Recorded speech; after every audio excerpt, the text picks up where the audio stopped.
Yo. Yo, yo, yo. Nice. Yo, yo, yo. Nice. I was expecting a theme song. Shall I run the intro? You know, we're feeling frisky tonight. Let's throw on the theme song. Throw Why on not, that Barney? theme song. Let's do it. We'll be right back. Nuts of the Dirty Table.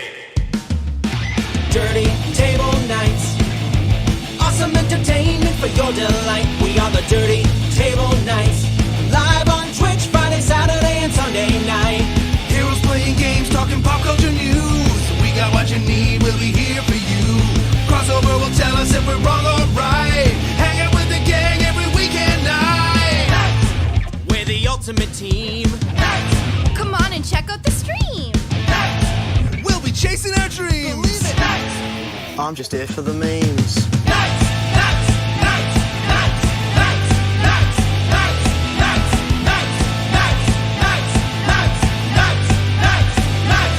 We are the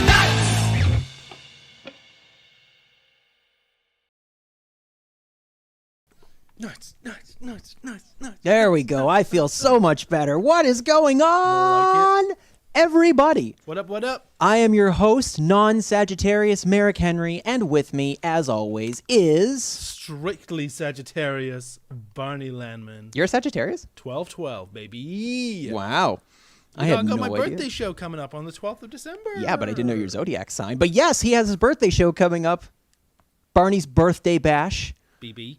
Just put the trailer together. That will be dropping fairly soon, Triple B. which we are very excited about. I'll probably drop that. Maybe I'll drop that after this. Do it up. Be a good time to do it Friday night. Yeah, man. Catch some attention. Catch some attention. Everybody wants to know where the next party's going to be, and you're not going to find a better party than here at the Zenden Studios. Parties every weekend. Social Plain and distancing simple. Parties of one. Parties of two. 3 sometimes if you're very lucky. Ooh, that three's company, as If we're they say. pushing it.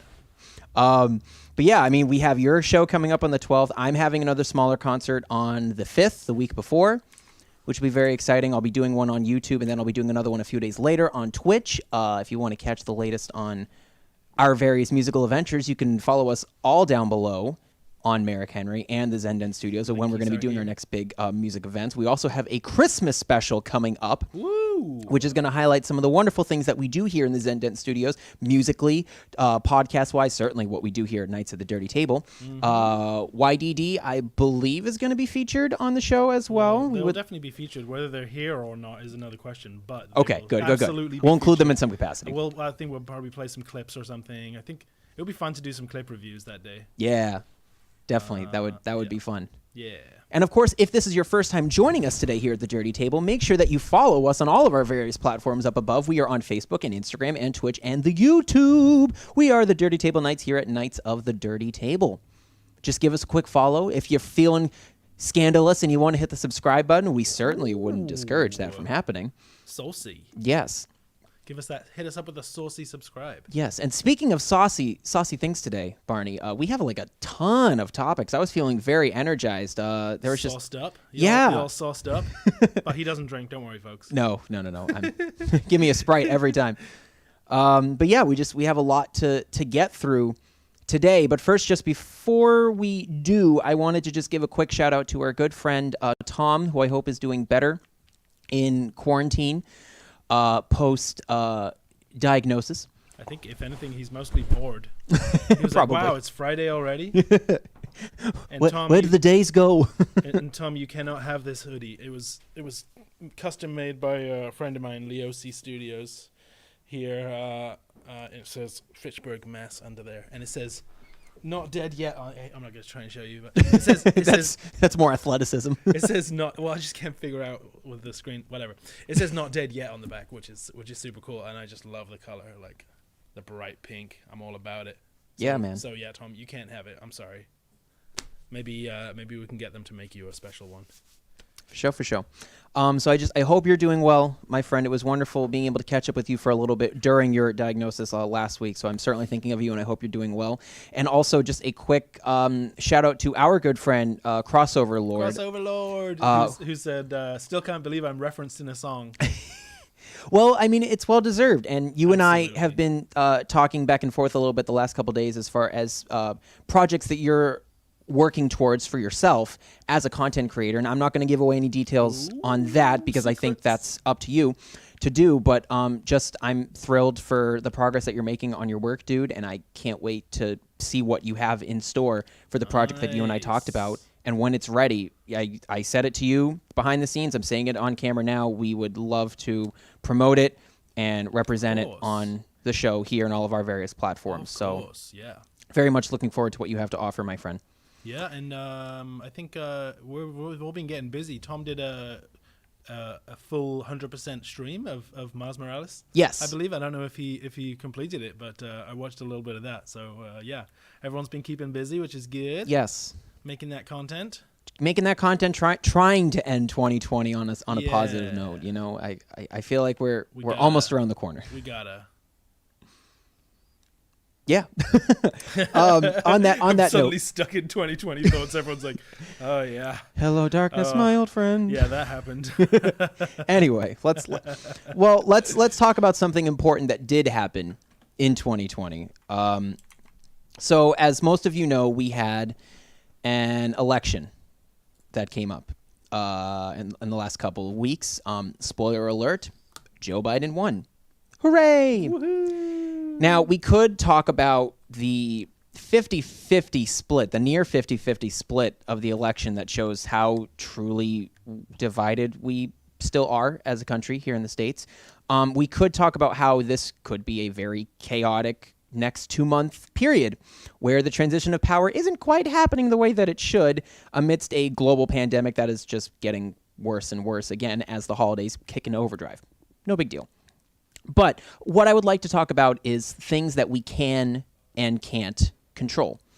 We can't control how others respond to information, but we can control how we receive information. Over 250 days have passed since Breonna Taylor's murder at the hands of police.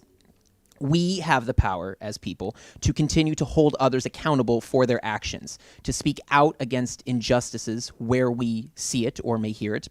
We can also try to not antagonize the other side, wherever you may be on the political spectrum. Now, Merrick, why would we do that? The internet is like the friggin' wild, wild west. Well, we do that, in my opinion, because our noble heroes would do that. The heroes that we read about daily: Superman, Batman, Wonder Woman, Spider-Man, Captain America, Steve Rogers. Now, I am aware of how difficult this will be going forward, but I think it's very important to try to find some common ground with others that may be spread across the aisle. Don't bother online. It's like an arm wrestling match that no one ever concedes and no one ever wins. Don't try going into the Facebook comments trying to persuade the other side. It's not going to work. Don't bother with that. But I do think the choices that we make for ourselves in real life to help others is what can drive change, real change. Now, of course, we can continue to share, donate, and encourage others to do the right thing, spread as much positivity as we can. Now, wearing a mask is positive. Praising someone for giving back to a community is positive. Calling out police for shooting first and asking questions later and demanding better from our law enforcement officials, that's positive. Poking fun at the other side for losing this election, even though they clearly rubbed it in our faces by calling us little snowflakes the last 4 years, that's not positive. It's not positive to still call out the other side all the same, in my mind. It helps nothing, and you can't ignore them because this election was, again, almost even split down the middle, so it's not like it's a matter of majority and minority. It's pretty even. So I say respond as your superheroes would. And again, how prevalent are superheroes in today's society? They're the biggest movies of all time. It's a fact financially. Money talks. Now, you're not going to change a lot of minds at this point because everyone kind of has confirmation biases in a lot of ways, especially with how media gives the public content. And it's only going to get worse from here. But I do think you can encourage people to do the right thing. A long battle is ahead in Washington that's going to affect policies that work against too many people in this country.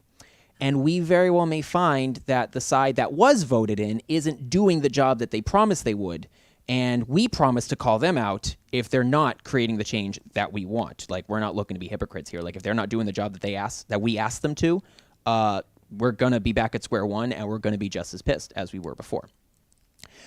But if we continue to rise up like we have this past year, like we did to vote, because many of us did in fact vote, I think we can make this a place where everyone is happy at some point in the near future. It's going to take a while. The road is going to be very long. Many of us thought we were a lot closer than we actually are.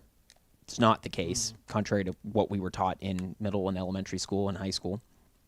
But I do still believe in people, because that's what my heroes would do. Superman, Batman, Wonder Woman, Spider-Man, Captain America, just to name a few. So I'm not going to give up, and I don't think you should either. And that is what I gathered from this past election cycle that felt like it went on for 10,000 years. Now it's over, and hopefully we can try to finally move forward together as people. Barney, do you have any brief thoughts on what I'm saying? Feel free to disagree with anything that I'm saying. This is just no.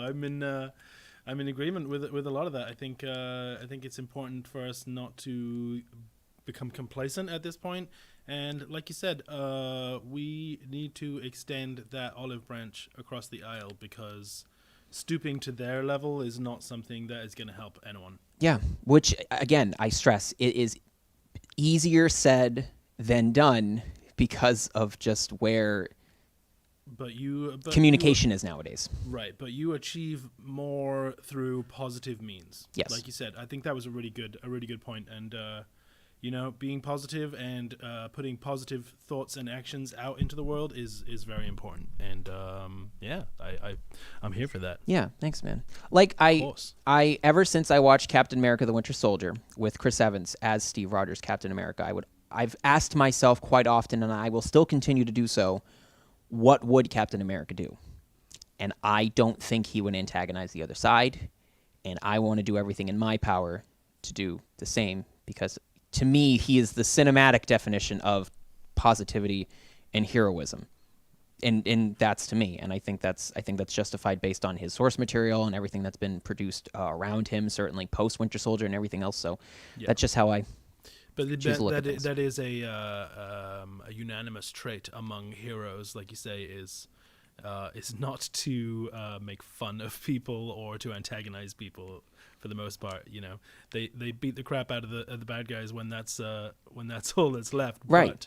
But their intention is for the good of all people. And we've talked about this before on the show, like, the point of kind of superheroes and comic books and what they're meant to be for an audience. And sometimes people will kind of skew that and think it's a very specific thing, when in fact it's meant to be a very general thing of heroism and positivity and all these things that we just talked about. And I'm just trying my best as a person at the end of 2020 to hold on to those ideals for as long as I possibly can. With great power comes great responsibility, and we all have great power within us. Yes, we do. Whether we realize it or not, you have a lot of power to influence the people that you talk to on a daily basis, the people that you interact with, even in the smallest ways, flashing someone a smile and saying thank you, or opening a door for someone. These are small things that go towards making the world a better place for everyone. And I think that is more powerful than people often think. Right? Yes, absolutely. And when you think about it that way, the Spider-Man mantra kind of fits for everyone, because we all have power, and we should all use it responsibly. It does. And what a wonderful segue that you just presented yourself with, Did Barney. It completely by accident too. I didn't know if it was on purpose, because it was pretty damn masterful. It totally wasn't. So let's segue in a little bit then. Miles Morales dropped last week, and it has dropped this week for the PS5. We are poor boys. We did not get it for the PS5, as we stressed when we did our midnight release of the game. We got it for the PS4 because we wanted to experience the story. Yep. For those that don't know, Miles Morales is a smaller spin-off sequel to Insomniac's first Spider-Man game that came out for the PS4 back in 2018. Now, for the sake of this discussion on it, I will not mention a key spoiler for the sake of Barney. I got a little further last night, so But you continue. But I don't know where we're at, so I'll keep it safe. That's really the only point. Maybe when I start playing, you can be like, oh, so you already know this. Now, what do I think of this game that is meant to be a glorified PS5 demo? That's the point of it being made. That's the point of it getting released for this holiday season for the PS5. I loved it. Absolutely loved it. I'm surprised at how much, in fact, I loved it. Now, the story isn't compromised for being shorter than the first game, which I was a little surprised at, to be honest. The characters, they still feel real, just as real as the first game, and there are a lot of moments that play strongly, like from an actor's perspective, and I think that's based on the performances that the voice actors and the motion capture actors are presenting themselves in this game. So it's a lot of great character moments that I very much applaud. And the gameplay, what's cool about it, it's not an exact copy of the first game thanks to the invisibility feature and the like electro powers. They call them venom powers in this game, but I see it as electricity. Both of which I absolutely love. Yes. And I think this sets up a proper sequel game. I think it sets it up actually a little better than the first, to be honest, like a numbered sequel for Spider-Man 2 when that drops, which I'm assuming is next. And I wouldn't be surprised if we get to play as both Peter and Miles in that numbered sequel. I think we should. Yeah. Peter still looks a little wrong to me, but I might as well get used to it and just we've covered accept that. it. Yeah. You all know how we both feel about that. That'll never go away, but And, it's fine. I still feel the same way. I mean, if you put Tom Holland in the movie suit, then it's actually okay. It's just not what we signed up for. But anyway, that's neither here nor there. Obviously, it's meant to be played on the next-gen console, and maybe I will get it whenever I do get a next-gen system for here. Yeah, I experienced a little bit of slowdown a couple of times, and it did crash once on me last night. It's happened to me, too. Yeah, like the fan on the PS4, it's going into overdrive to play. Right, the thing's taken off. But, it's doing pretty well. And like I say, I've just experienced a little bit of slowdown when there's like a bunch of bad guys on the screen and there's a lot of things exploding.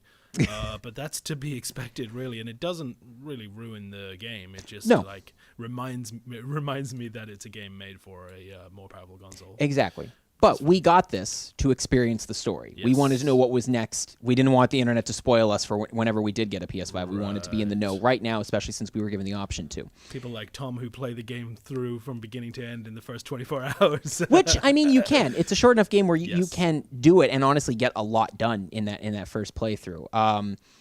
You got to experience a new hero in the spotlight that wasn't just another Peter Parker game. It was experiencing a new character, a new culture, a new way of looking at things through a new lens, which I thought was very exciting. And I think they really hit the nail on the coffin as far as like a precursor to culture in Miles Morales' world of Harlem in New York City. I thought that was really well done beginning to end. And of course, I had to experience immediately getting all those sweet new costumes that they had in the game. Yeah. Purple Rain is my favorite for obvious reasons. Even just how they unlock it is friggin' great. Bodega Catsuit is my favorite for obvious reasons. Touche. Now, my expectations were exceeded because I felt like the synopsis of the game was kind of shortchanged. They made it seem like it was smaller than it actually was. But I would still give it an 8 out of 10 compared to the first game, which I personally give a 10 out of 10, including the DLC, which bumped it one whole number grade in my mind because it just became more of a complete experience once all 3 bonus packs were done. I do hope that they give a small bit of DLC to this game. I'm not expecting that much because it is a smaller game, and they're clearly looking to move on with Spider-Man 2 in 1 to 2 years for PS5, which, of course, by then we will have gotten a PS5 because we're not missing that. But, still, I think this is a wonderful continuation of the franchise, the specific game universe, this Marvel Gamerverse, if you will. Yep. I think it is kind of the perfect Spider-Man game series. It's better than the PS1 games, and those are classics in my mind.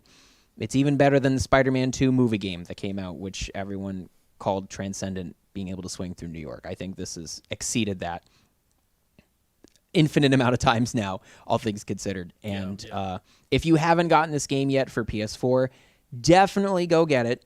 It is worth it. It's only $50 compared to the usual $60.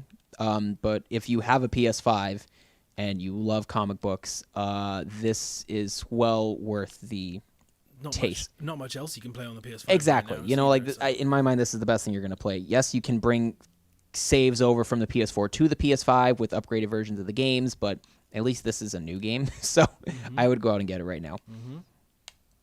And that's my take on it. So why don't we keep our topic train moving, Sir Landon? Choo-choo. And All aboard. interesting bit of news this week on the DC side.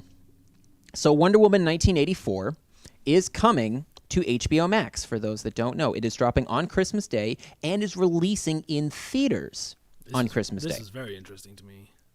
Yes. And the bonus is there's no extra charge for viewing the movie on HBO Max as compared to Mulan, where you spent $30 like we did for Disney Plus. So that's kind of how they're combating the market. Now, a question that I would like to open the table up to, Barney, if it's successful, will other studios follow suit? And namely, the one that I'm thinking of mostly is, even though Disney Plus just did something different, if this works out with Wonder Woman, will they do the same thing for Black Widow if things are still unclear come May? No way. You don't think that they're gonna? Nope. I don't think so. I don't see it happening because I think the move of making it. How much is an HBO Max subscription $14.99. a month? Yes, it is more expensive than everything else. Yeah, but still, it's within that subscription model, and making a new movie like this free on a service like that, to me, is kind of what's the opposite of a power move? It's kind of a weak ass move, right? It's kind of a we don't really believe in ourselves move. And Marvel Studios does not suffer from that. I agree. Lack of self-belief or lack of self-worth. I think And that, to me, is sort of cheapens it, and that's something that Marvel Studios would never do. Feige would never allow it. yes, but there was also reason to believe that they never would have done it for DC because it's such a tentpole film. Like, quite frankly, this film, the first one, if you will, that ultimately did save the DC extended universe in a lot of ways. It quite frankly should have made $1 billion, and I'm kind of still shocked that it didn't. But I guess I think it was the right move because ultimately, who knows?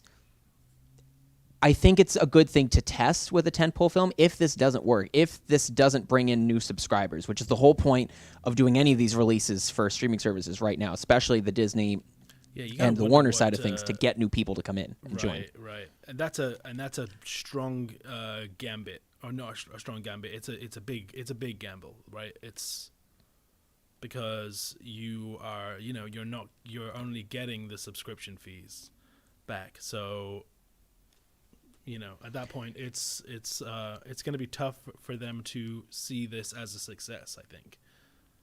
I think it would be tough for anyone to see, any studio to see any movie as successful during this COVID-19 pandemic. What about Mulan? How did that do?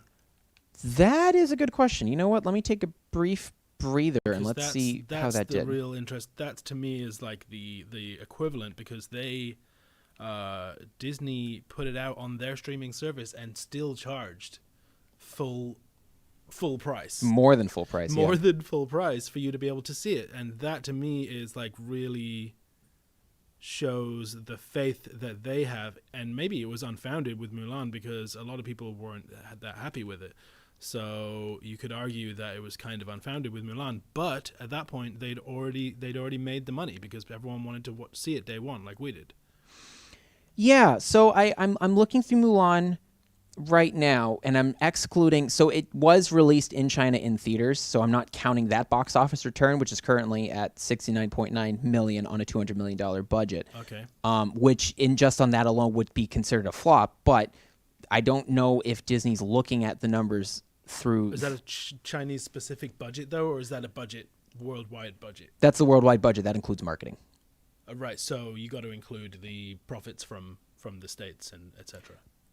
Well, that they're not including profits from the States is what I'm saying. What I'm researching, like that information hasn't been released. Right. That's the part we need to know. It'll be interesting to see. My quick take though is that it's kind of a weak move, and I think I don't know how well it's gonna work out for them. We'll see. Yeah, we'll definitely see. I'm looking through Mulan stuff, and it was, looking through stuff. It became probably the most watched, popular on-demand thing. Yep. Amid the pandemic. That was as of last month. And that's sixth with a most $30 watched charge. sixth most watched straight to streaming title of 2020 up to that point. So people spent the money. Yep. To view it. That's what I'm saying. So I think they would have put themselves in a better position if they had just asked people to pay a certain amount of money to see it, and that would have supported the movie and shored it up a bit more and made it feel like more of a success. But I'm speaking in past tense. It's not out yet. So No, we'll yeah. see. I guess I'm not sure what the numbers are for HBO Max. I knew that I was going to get it Yep. at some. Regardless. Oh, definitely regardless, yeah. because of, DC Universe we've talked about it before, DC Universe is no longer going to be a streaming service come January, and all of their stuff is going to go to HBO Max, so I'm going to get HBO Max just for that, but I wasn't going to pay for 2 Warner services. That's just not what I was going to do. Right. So I was going to get it either way. I'm getting it now for Christmas Day to watch Wonder Woman 84. Yep. I'll be borrowing your password for that one. And maybe this is a good push for them to get the new subscribers that they want, especially if they're not charging a premium for it. Like Disney has their streaming service at $7.99. Where do you extra stand on that? Do you think people would subscribe to HBO Max and pay $15 to watch Wonder Woman? You would. I would. I feel like the general audience would, because the first movie was so successful. Mulan was already coming in amidst controversy, online controversy and such. And, some people like myself ultimately just didn't care because we spent the money to get the movie. But with Wonder Woman clearly being a strong IP now based on the first movie, I think people would have probably spent an extra 15, but I wouldn't be surprised if, because they only just released HBO Max in the spring, they're using this as a way to get more people in, where if they did charge, if they had a smaller, basically if they were the same price point as Disney, they would just ultimately make the same amount of money. So that might be where they're coming from. Right. I in this regard. I see what you're saying. They're charging a little bit more for the subscriptions, and that might be enough to make up the difference. Yeah. I think that's probably how they're seeing it, where I definitely see Disney was pushing for the financial return on Mulan. I think this one, as you said, is much more about the subscriber count definitely, increasing dramatically. That's what they want. And obviously, a lot of it is going to depend on how good the movie is, just on its own merit. So, and that we've yet to see. I mean, the age of 2020, I think a legitimate Christmas present for people would be, hey, I got you a full year of HBO Max. Do you want to watch Wonder Woman right now? Yeah. So it's interesting, and it will be released in theaters at the same time. I'm not going out to the movie theater on Christmas Day just because that's never been a thing I've done. But I personally will definitely go out to enjoy this in the theater. Yeah. Because I don't think anybody else is going to go anyway. So, hey Barney, do you want to be my date for Wonder Woman 84 in the movies? Know it. Sweet. So we'll see it both ways, but I'm definitely getting first grabs on that.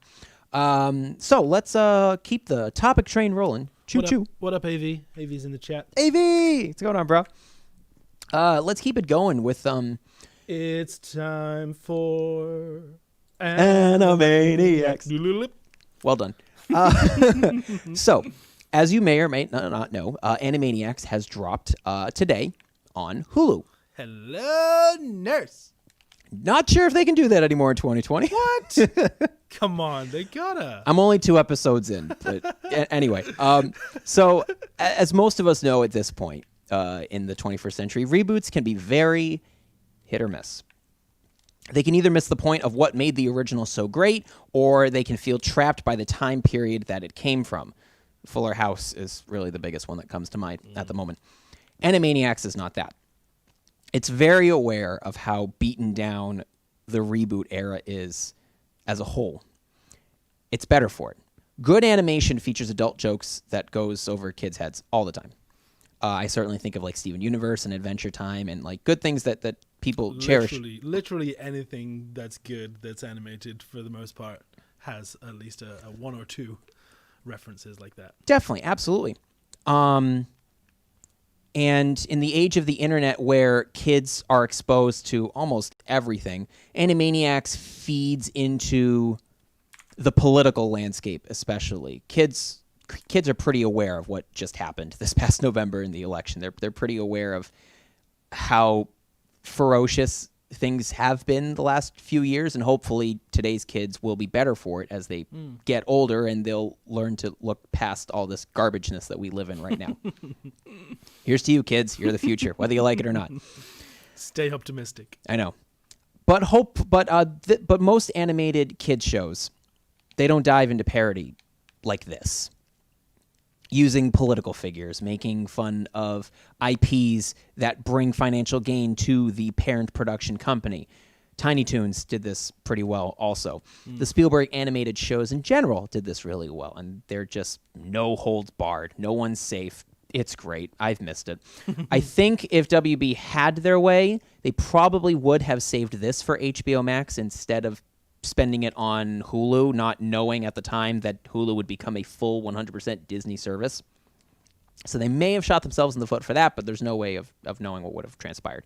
As of this discussion, I've only seen the first 2 episodes of the reboot, but I cannot wait to dive back in once I leave the studio tonight. Oh, yeah? So definitely go watch it if you haven't already. We could all use a good laugh, especially after this last November alone. We should watch an episode after the show. Maybe we could watch it on Discord. Sure. Yeah, that'd be fun.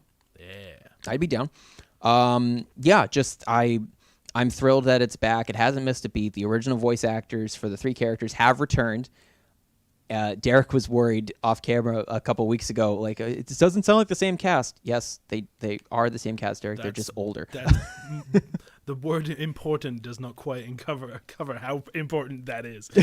I certainly don't think I would have watched it without at least a majority of the original cast. You know? Yeah, definitely, yeah. And the writers are still... it's funny, they actually wrote this in 2018, most of the show. Yeah. And I'm sure if they had known what 2020 was going to be like, they would have just jumped at the chance to write and animate all this stuff. There just wasn't enough time. Yeah. And I'm assuming that both seasons are already produced. Like, the first season is out right now, all the episodes on Hulu, and I'm sure the second season will be following fairly soon. I don't know if it's going to be a whole year or 6 months or whatever, but yeah. So I would definitely recommend, if you have a Hulu subscription, go watch it. It's fantastic to have, and it feels like they're a little more edgy now than they were before, just because they're aware that the kids that watch this grew up and we're adults now, and we're a little smarter than we were 10 years ago. So, and they were pretty edgy back then. Oh yeah. And there were some Prince jokes in there that's like, oh man, how I cannot believe they got away with this in the 90s. But yeah, definitely treat yourself. Go watch it. It's great. We love it. I love the Warner Brothers and the Warner Sister Dot. And speaking of rebooted things, this one I'm not sure if we necessarily asked for, but Someone did, I guess. Someone did. A standalone sequel to Shark Boy and Lava Girl from Robert Rodriguez, who created Spy Kids, is on the way. January 1st, 2021. It's titled We Can Be Heroes. Robert Rodriguez returns. He returns as producer and writer and director of this piece. It will be released on Netflix. The film stars Priyanka Chopra, Christian Slater, and Pedro Pascal. Lava Girl herself, Taylor Dooley, is back as Lava Girl, which is very cool. But Taylor Lautner is not back. The guy, other screen, the guy that's there, I'm still getting my left and my right together. Taylor Lautner is not back. That's a stunt double under a mask because apparently he wasn't available for filming. And I would just have to ask, if you couldn't get the two people back. Yeah, what are you doing? What was the point? What are we doing here? No disrespect to. I guess maybe they're just gonna hope that kids sort of don't notice and don't think about who the actors are that deeply. Yeah, no disrespect to Taylor Dooley at all, but I think one other Taylor had a more successful career than the other. Yeah, which The- is probably part of the reason why he's not in it and she is.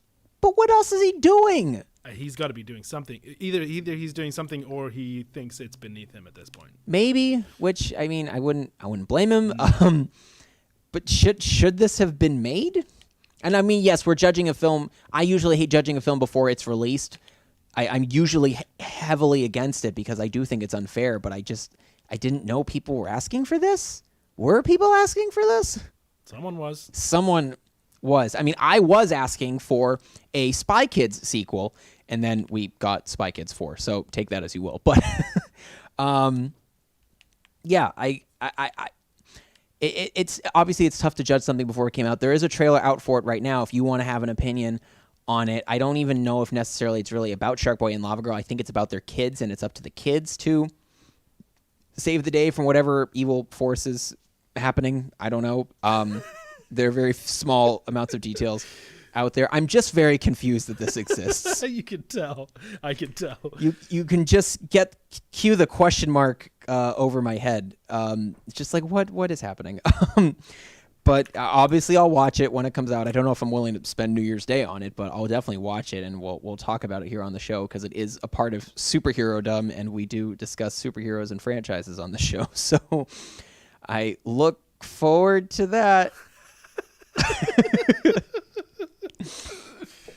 Yeah. Well, you know, That's it's my happening. story. It's happening. I'm sticking to it. We'll keep a close eye on that one. So, question for you, Barney. Have you been playing Miles Morales the entire time that we've been... No, I've been playing Minecraft Dungeons. Well, feel free to... Well, okay, let me ask you this. What do you want to play right now? Because obviously we got to Miles play... Morales! You want to play some Miles Morales? Yes. Hop on over. If you wouldn't mind changing the game tag. Yes. If you wouldn't mind changing the Twitch tag Absolutely. to Miles. And then hop over and do some web slinging for all of our friends. I'm here. Oh, I forgot Barney about- is alive. I forgot about the chat. There we go. Can you see that? Yeah, that's great. Cool. I do. Do you have the other PS4 controller? I do, yes. Can I switch out? This one's dead. Oh, sorry, fam. Dead. Dude. Where is the PS4? Oh, right there. Yeah. This one I think is pretty juiced up. Cheers. Mm-hmm.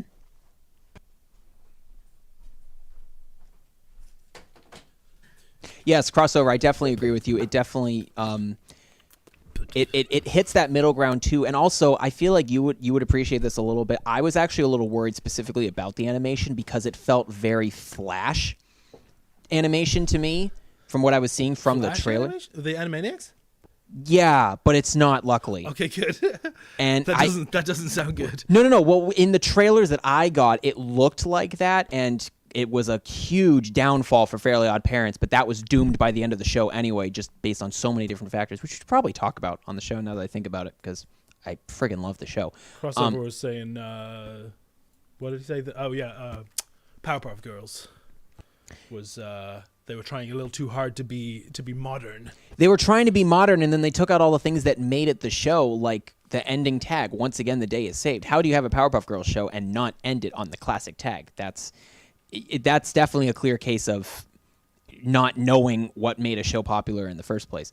But yeah, Animaniacs, I think they're much stronger, and it's catered to streaming as well, too, which is also very interesting. Like how you write a show, what the medium is that you're delivering it on, all of that matters for sure. When you're writing something, like how is it being received, information wise. Sure.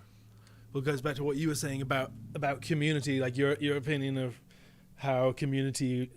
Oh, the show, yeah, feels like it's supposed to be binged. Like it's not really. Yeah, it's not a show that you wait a week for every episode. And we should also talk about Community more in depth here on the show too. But that's definitely a show that benefits from binging and streaming. And I hope, thanks to it being on Netflix this year, that we get our movie post 6 seasons. That Shark Boy costume.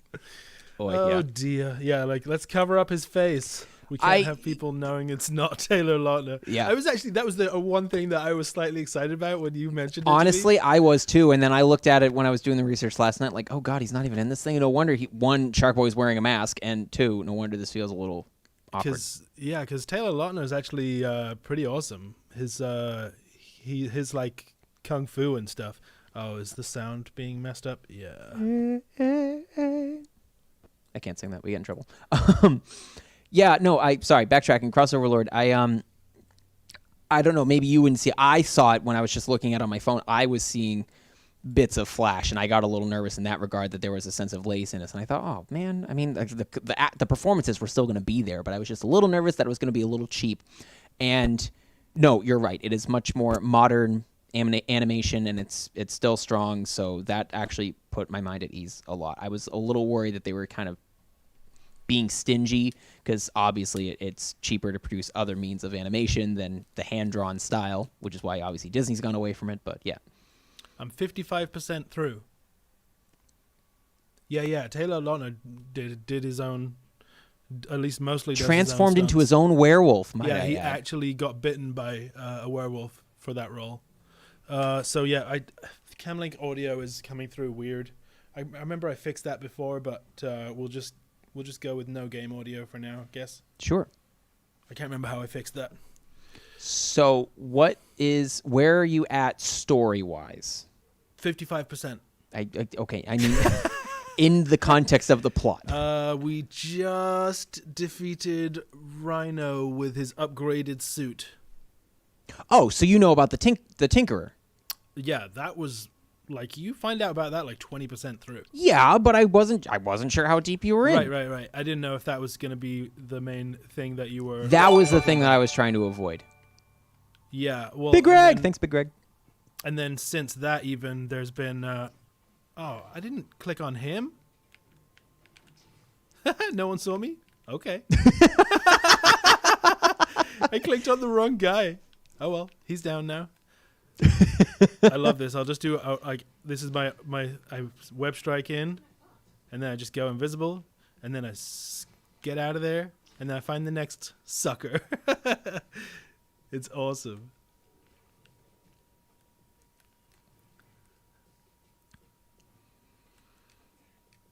Let's just do some fighting.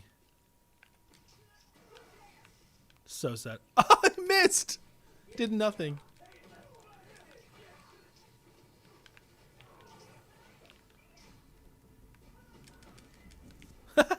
Yeah, I love the invisibility and the venom mechanics. It all is fantastic. I will say it kind of is. Say if the theory is you can play as both Miles and Peter in the next game, I feel like Peter has to have something that gives him I was different gonna say stuff. The same thing. Like, he's gonna, because clearly, if you had the choice right now, you'd play as Miles every time. he's gonna need an upgrade, or maybe he's gonna be like just a little bit stronger, like a little bit more of a damage dealer.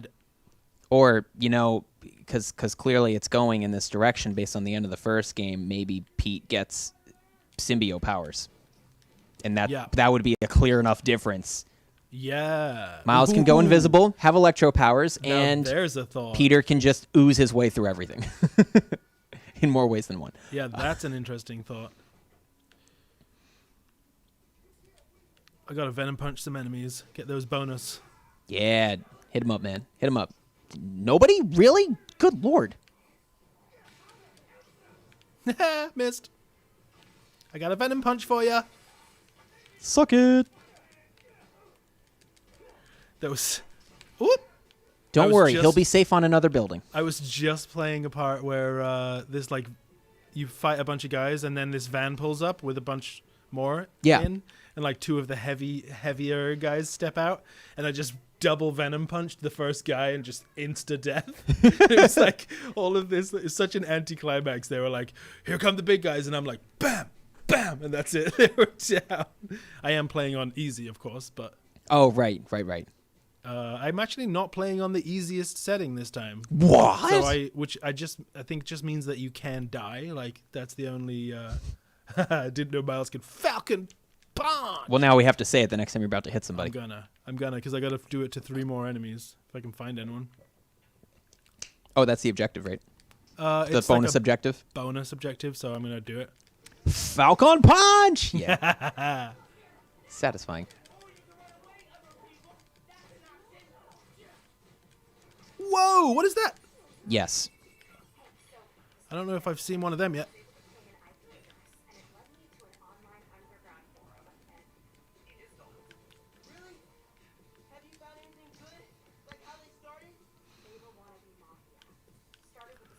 Oh, this is too good an opportunity. Stay there, folks. Get it, get him.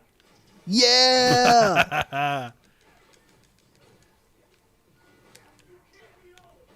Oh, you know what I'm really happy with Miles Morales that they did that was good? They didn't do screwball challenges. Screwball challenges? Like the character from the first game. Like, I don't remember that. is her name Screwball, I think? She was like the podcaster that made dangerous things for Peter all across the city. I don't remember that. Where's my bonus objectives going? The objectives for those challenges were one thing, but I think the dialogue of the character specifically just got to be a bit much, especially because she was more prevalent in the DLC in order to unlock the characters, or the costumes. Like, if you wanted to get the extra costumes, you got to beat some of the screwball stuff, yep. and it was like, oh, man.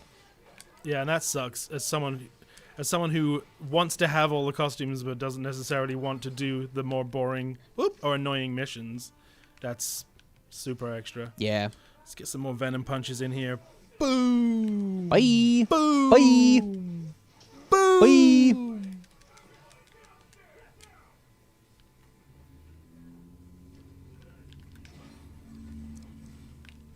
Whoop. Oh, don't worry, my scarf's going to protect me. It's a titanium scarf. It's a vibranium scarf.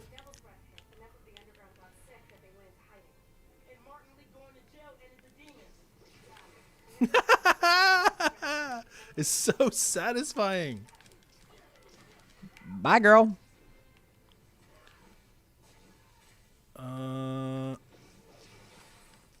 What happened to my bonus objectives? Do you know how I can get those back? If you hit the R3 button. Thank you. Oh, yankable objects like those things. This one was kind of tough for me, not going to lie. Yeah, I might not be able to get that. That's okay. The cool thing is you don't need to do all these. In like the first game, you had to get like a ton of tokens to unlock the costumes and upgrades and stuff. Right. Don't really need to do that here in this game. So if you don't have to get them all in order to. You can get a lot of tokens from crimes and stuff, right? Yeah, because it's two general tokens this time around as opposed to like 5, 6 from the last one. I just got the animated costume. It's the Yeah. last one I bought. It actually just forced me to switch to this because I just unlocked this one, but I was using the animated costume for a while, which is really nice, but it's kind of gray. Like, I think that's because that's how it looked, you know, In Ultimate Spider-Man, yeah. in the animation. But yeah, it does come through kind of gray. Oh, I can afford something else. What should I get?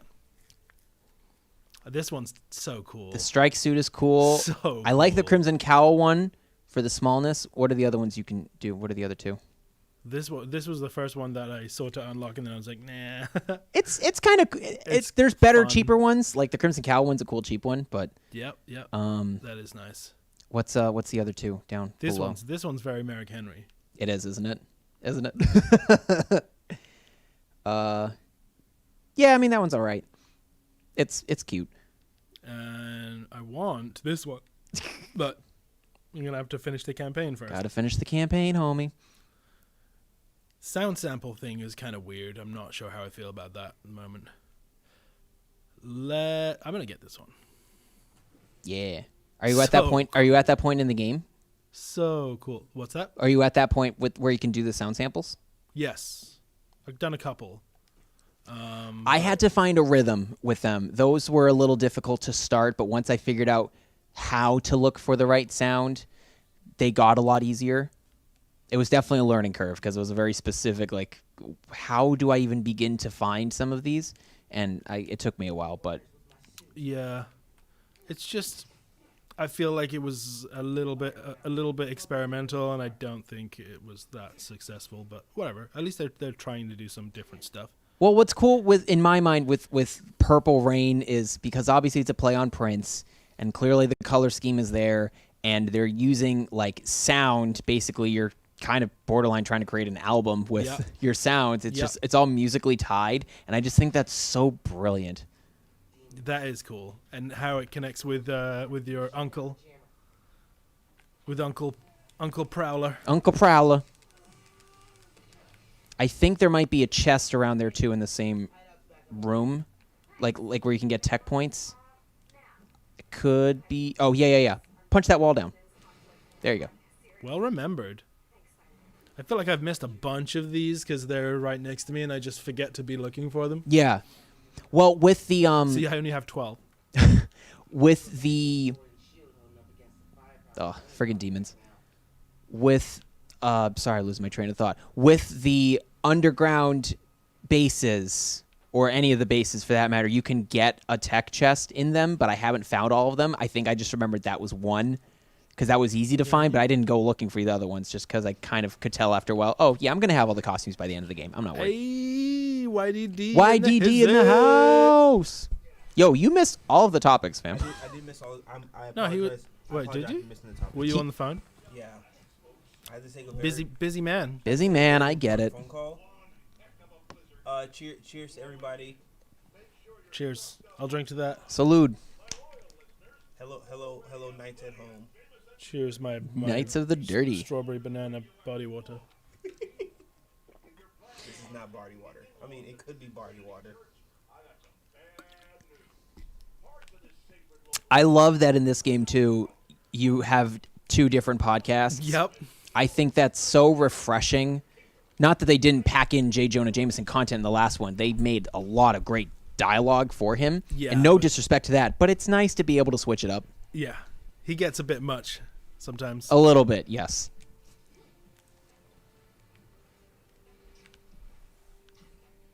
So you guys are playing Miles Morales. Miles Morales. Now Just you finished this, right? Merrick did. I haven't yet. I'm 55% through. Crossover says, "Yay, YDD!" Hey, crossover. Thank you for dropping a jam this morning in the Discord. Oh yeah, I saw that. I was like, "Wait, what? What Discord am I in right now?" I'm confused. Stealing our fans. Crossover is great with What you mean? support. He's the crossover. He's the lord? crossover lord. Oh, right. Sorry, this is supposed to happen. I said the same thing. I said the same exact thing when this happened. Wait, what? Same exact. It's this new suit I got. It's malfunctioning. Totally. You know what's funny is I was just about to say what happened. It was what's the word? I was going to ask you the rhetorical question: what happens with Prowler? Because he's all over the map so far, and maybe I'm about to find out. I nearly screamed when he hit me with the laser when I was going through New York. I'm like, what is happening?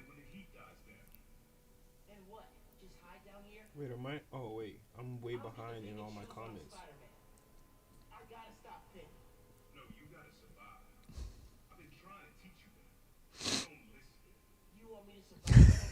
Much love, crossover. Much love. Oh, I think I. Yeah, hey, crossover. Talk about it. Also, I don't know when he made the comment about the Trump movie coming in 2040. Nah, that movie coming Sooner than that. 1040 after the inauguration.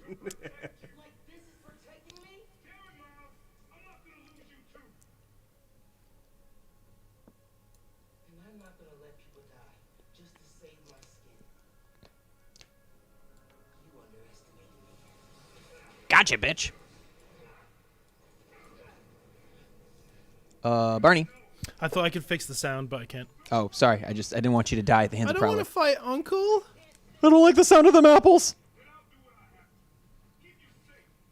You about to get slapped. So why are they fighting? He wants that's Spider-Man's, that's Miles's uncle, and he wants me to stop being Spider-Man for a bit because he's worried. He's getting in the way of a Thanks. job that he's trying to do for the Roxxon oil company. Right. So he's kind of he's out for himself. He's kind of a good and bad character. And so this work that he's doing, Spider-Man's going to get in the way, so He's a vigilante. yeah, but he's kind of Yes. out for himself also, like he's not a hero. Mercenary. Yeah. Yeah. Is he kind of a mercenary? Thief. A glorified thief. Yep. That's what he would be, because I don't think he's...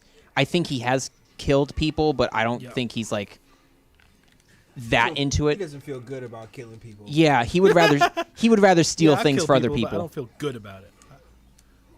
I'll kill if I have to, but I'd rather just steal. I'm untouchable. I got some XP for it, too. Bro, you're not even that hard. That's what she said. Oh!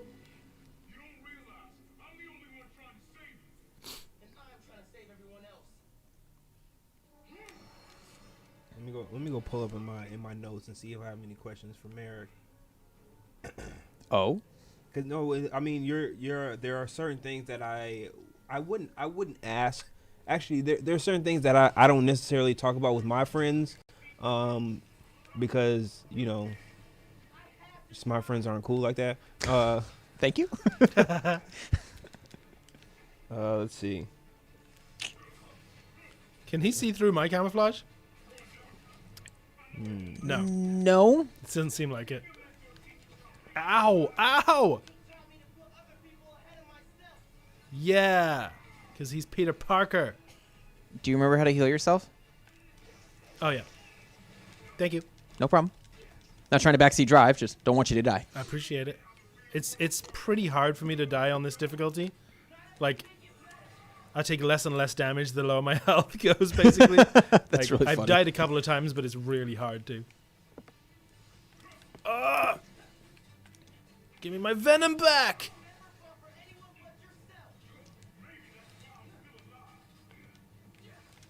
Maybe that's why you're still a bitch. Maybe that's why you still a bitch.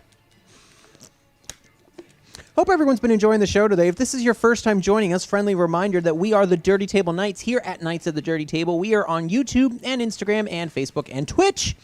A little bit on Twitter, but not too much. Ow, ow, ow.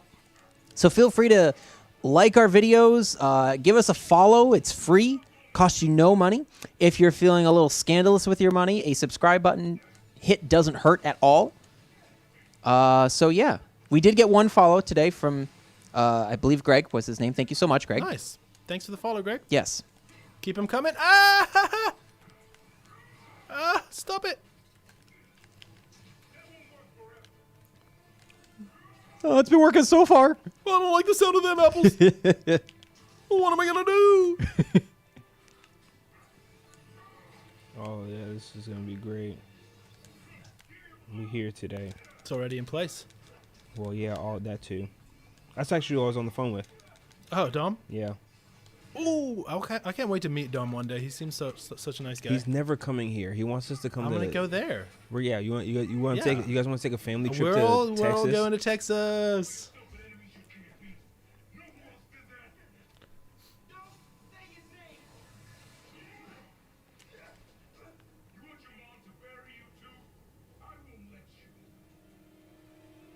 You're just trying to help, man. Oh, clones. Hey. Send in the clones. Hagebutchen!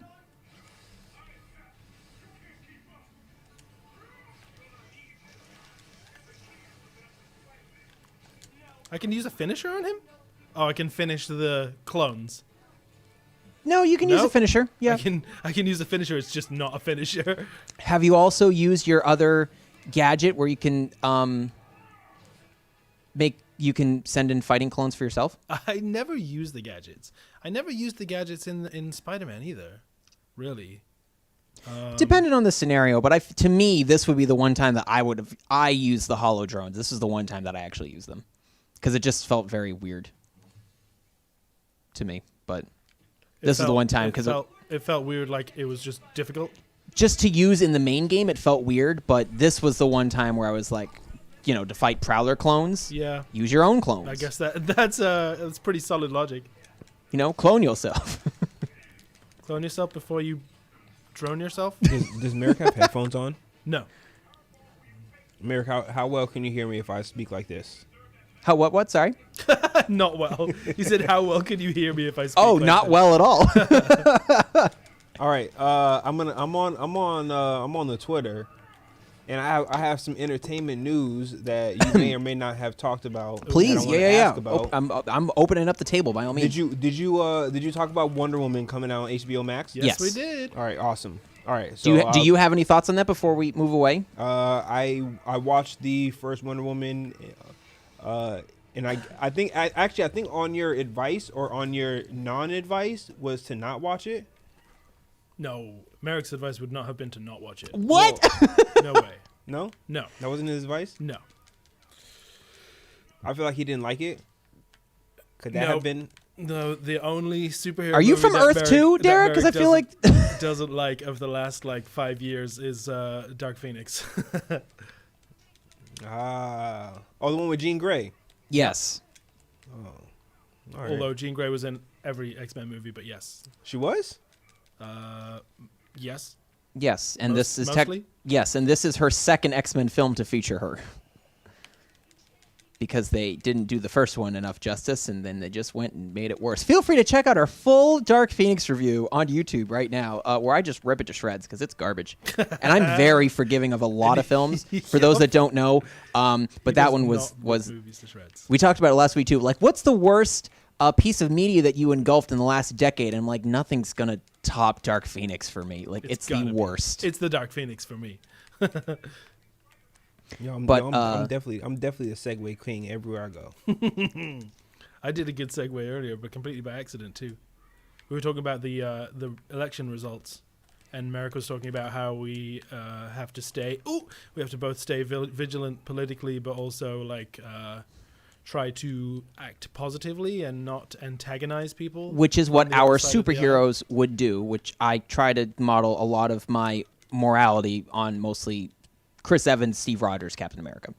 And then I said, with great power comes great responsibility, and everyone has a lot of power within their life, within the people they interact with, and you know And what it I mean? led into Miles Morales' review. It was great. And Spider-Man said that with great power comes great responsibility, and I think everyone kind of has great power, even if you don't have superpowers. You know what I mean? You have the power to affect the lives of those around you. So Well, let's talk about having power and affecting the lives of those around you. Have you guys heard of the recent news of Scooter Braun selling all of Taylor Swift's Yes! masters? wait, I didn't. that part wasn't recent, was it? That part is recent.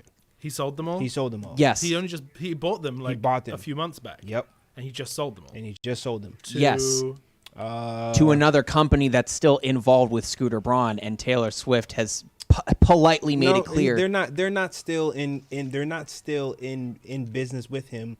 Within the contract clause of him selling the masters is that he can still receive the percentage that he was going to receive regardless. Exactly right. Well, that's still a form of business, and that's why Taylor's not going to pursue that. This is good business on Scooter Braun's part, and like every artist who has experienced the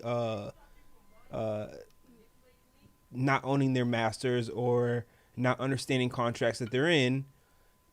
Taylor Swift is just another, she's another, what is it? Another notch. If She is, in that regard, she is another, in so many ways, and feel free to disagree with me with this on Derek, but I feel that Taylor Swift and Beyonce, in my mind, are the two biggest music artists globally. I agree. And I think it's pretty equal at this point. And if Rihanna releases another album, then I will put her back in that category. But she's been doing other things too, and no disregard for what Rihanna does. Those two are up there, but in regards to both of them, they're still a little equal in some ways with the rest of us, where they don't own their masters. Beyonce doesn't, and Taylor still feels betrayed that Big Machine really didn't give her the opportunity to buy. But she's gonna re-record him, Yes. She's in the process of re-recording all of her songs currently. which is interesting because then, as a Taylor Swift fan, you have the option of listening to those versions. Right. But from a licensing point of view, people have the option of buying her version or the old version. Right. For licensing. But So- it's not exactly to your point, but it's not just a re-release anymore. Like, this is kind of the first, I think, overall project of its kind where this level of an artist, one of the two biggest in the world, is able to re-release their music and it's still being a huge deal. Like other people have re-released other versions of songs, but they're meant to be like niche for fans specifically. But when you're dealing with one of the biggest music icons in the world, it's definitely a different conversation. Merrick, did you know that if you hold the stunting button, he just flops into the ground? Oh, he didn't! He didn't! What? Let's try that again. Do it up, do it up, do it up. No, I didn't know that. That's fantastic. Cool combo. Tom did that the other day. I was dying. No, Derek, I actually was hoping that you would have talked about it on the show, but I didn't want to force feed topics to you. But that was a bit of interesting news to me. And I also thought it was interesting that Taylor did put out like the public letters between her and the officials involved in the sale of things, because most artists wouldn't do that. And I think that's a really cool thing that Taylor did to at least still engage with her fans. Now, granted, no, it wasn't. That's what I was going to say. It might seem a little biased still for her putting out her own stuff, but give me your thoughts on her putting out the letters between the two. Just her being America, or still playing the role of America's sweetheart, and putting out that heartfelt letter where in what she's laying out is right, like in she's been in music long enough to know that a lot of things that are happening to her are norm. For her, yeah. For her. No, for anybody in her situation, like you pointed out, Beyonce. So, if you're watching your contemporaries and your peers have these same issues, but because you feel like you're in a position, or because you feel like you are a person this could never happen to me, playing the innocent role. This would never. Oh, are you saying that you think it's a little off-putting that she feels like this is a special circumstance for her when in fact it's for everyone? Yes. Okay. Absolutely. Because do Taylor, you think that she thinks that way though? Do you think by her letter her open letter that she wrote? Oh, yes. yeah. You get that vibe. Yes. That's interesting. That's fair. No. I understand that. It's not that special. But I don't want to discredit her, because also in her writing that letter, and because she is open with her fans, and that is how she communicates. So I can take it both as I'm trying to break this news as best I can to my fans, the best way I know how to my fans. Yeah. Versus somebody who's in the industry, like, you know what I'm saying? Like, I'm saying, like, from, you know, I watch people who go through this regularly, right? Yeah. Yeah. They, you know, I'd say it's been historically been more of an issue, let's say, within the hip hop world versus the pop world, right? I mean, apart from Prince, right? But otherwise, Springsteen too, yeah. But otherwise, like it's been something that affects hip hop artists on a much more regular basis, on a much more expected basis, I guess. I'll be right back with hot ass news. Okay, ass news. Can't wait. I love ass news. Great segue. Ass news is the best kind of news. Amen. Sorry, looking back through the comments. Hi, Emily. Oh, hi, Emily. We're actually hanging out next week, which we're very excited for. Nice. You're gonna have a fancy McDonald's meal. You bet your sweet hiney we will. And also a trip to Walmart. I believe we added that to the slate as well, nice. which is honestly my kind of a day, and I think it's great. No, I actually, it's good that he brought it up. I actually did want to talk about it in some capacity, but I didn't know if anyone. Taylor Swift. Yeah, just because that to me is almost as big as MJ buying the Beatles catalog when that happened. Yes. Yeah, because it's definitely big news. Yeah, and I feel like it should be treated as such, because especially, if the part is true where Scooter wrote in the clause for the contract, or at least in order for Taylor to buy the music directly from Scooter, Taylor couldn't say a negative thing about Scooter Braun ever again as part of the clause. And I feel, in my opinion, I feel like Scooter Braun would do something like that based on the artists that he's handled. Yep. What I miss? Look at this guy. Elite sniper just standing there while I kill his friend. Sorry, knock his friend out. What I miss, Merrick? I appreciate you wanting to talk about that because I didn't know if anybody else genuinely wanted to talk about that. Because to me, like I just said with Barney, this is as big pop musically as MJ buying the Beatles catalog when that happened in the 80s. Like, that's not a small catalog of songs. Taylor Swift's catalog is not small by any means. Beyonce's catalog, if someone bought it, would not be small. Do you know the number? Do you know the number that was on the table? The number of songs? No. No. The number that. The price. The price. No, I do not. Roughly 300 million, but could balloon to almost 450 million. That sounds more. I think 300 million is kind of a steal, to be honest. Honestly, in my opinion, based on on Swift's songs, especially in the age of streaming too. Yep. When that gets factored in, also, I feel like 300 million would be a she's steal. still the is she still the biggest streaming artist right now? She's still the GOAT. Yeah, right. That maybe Post Malone, honestly. Maybe Post Malone's bigger, but it depends on where streaming is such a broad thing. It kind of depends on who. But she might be the biggest female streaming artist. I'm not sure. I'm not sure about the streaming numbers, but yeah, it's up there. I'm gonna have to put a pin in this for. I liked him when he was Malone, but ever since then he's gone downhill. Yeah. The whole Post Malone thing is just too much. Post Malone. You don't know who it is anymore. Yeah, next one. That's the next phase. Will be post. Post. It's not just Posty anymore.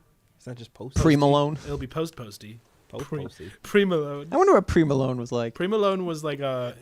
He just like was like a you like that one? He was like a folk artist. Are you kidding me? Why didn't anybody ever think of that? They have. I'm sure they have. They have. I mean, it's very rare that I think of a terrible dad joke that hasn't been done. And then on a normal day when he's not working, he's just Malone. Plain simple. Malone. Yo, you with anyone right now? No. Malone. As soon as you said it, I'm like, oh my God, he's setting up for it.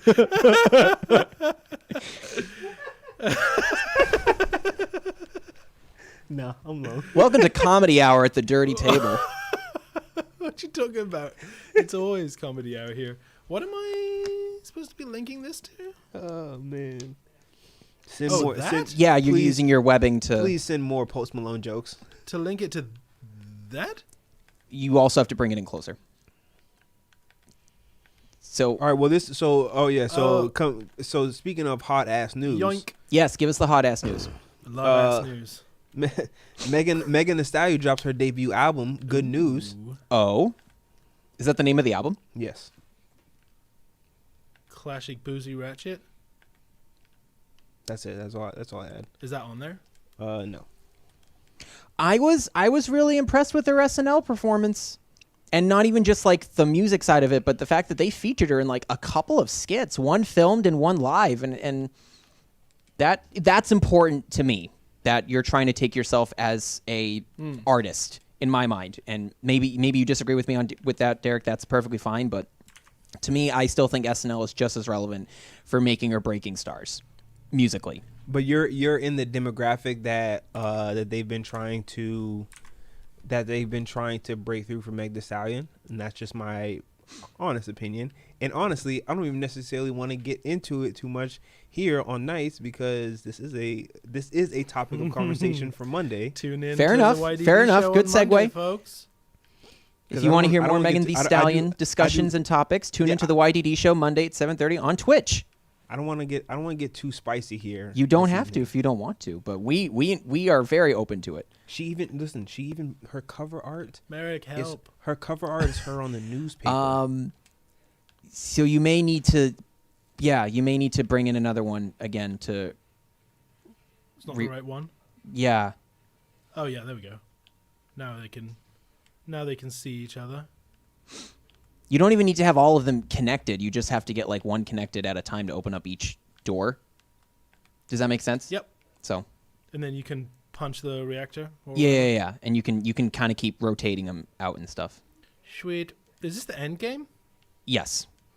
Yeah, a very short game. You're about to finish this? I do. I definitely enjoyed it, and I am enjoying it, but it is definitely on the short side.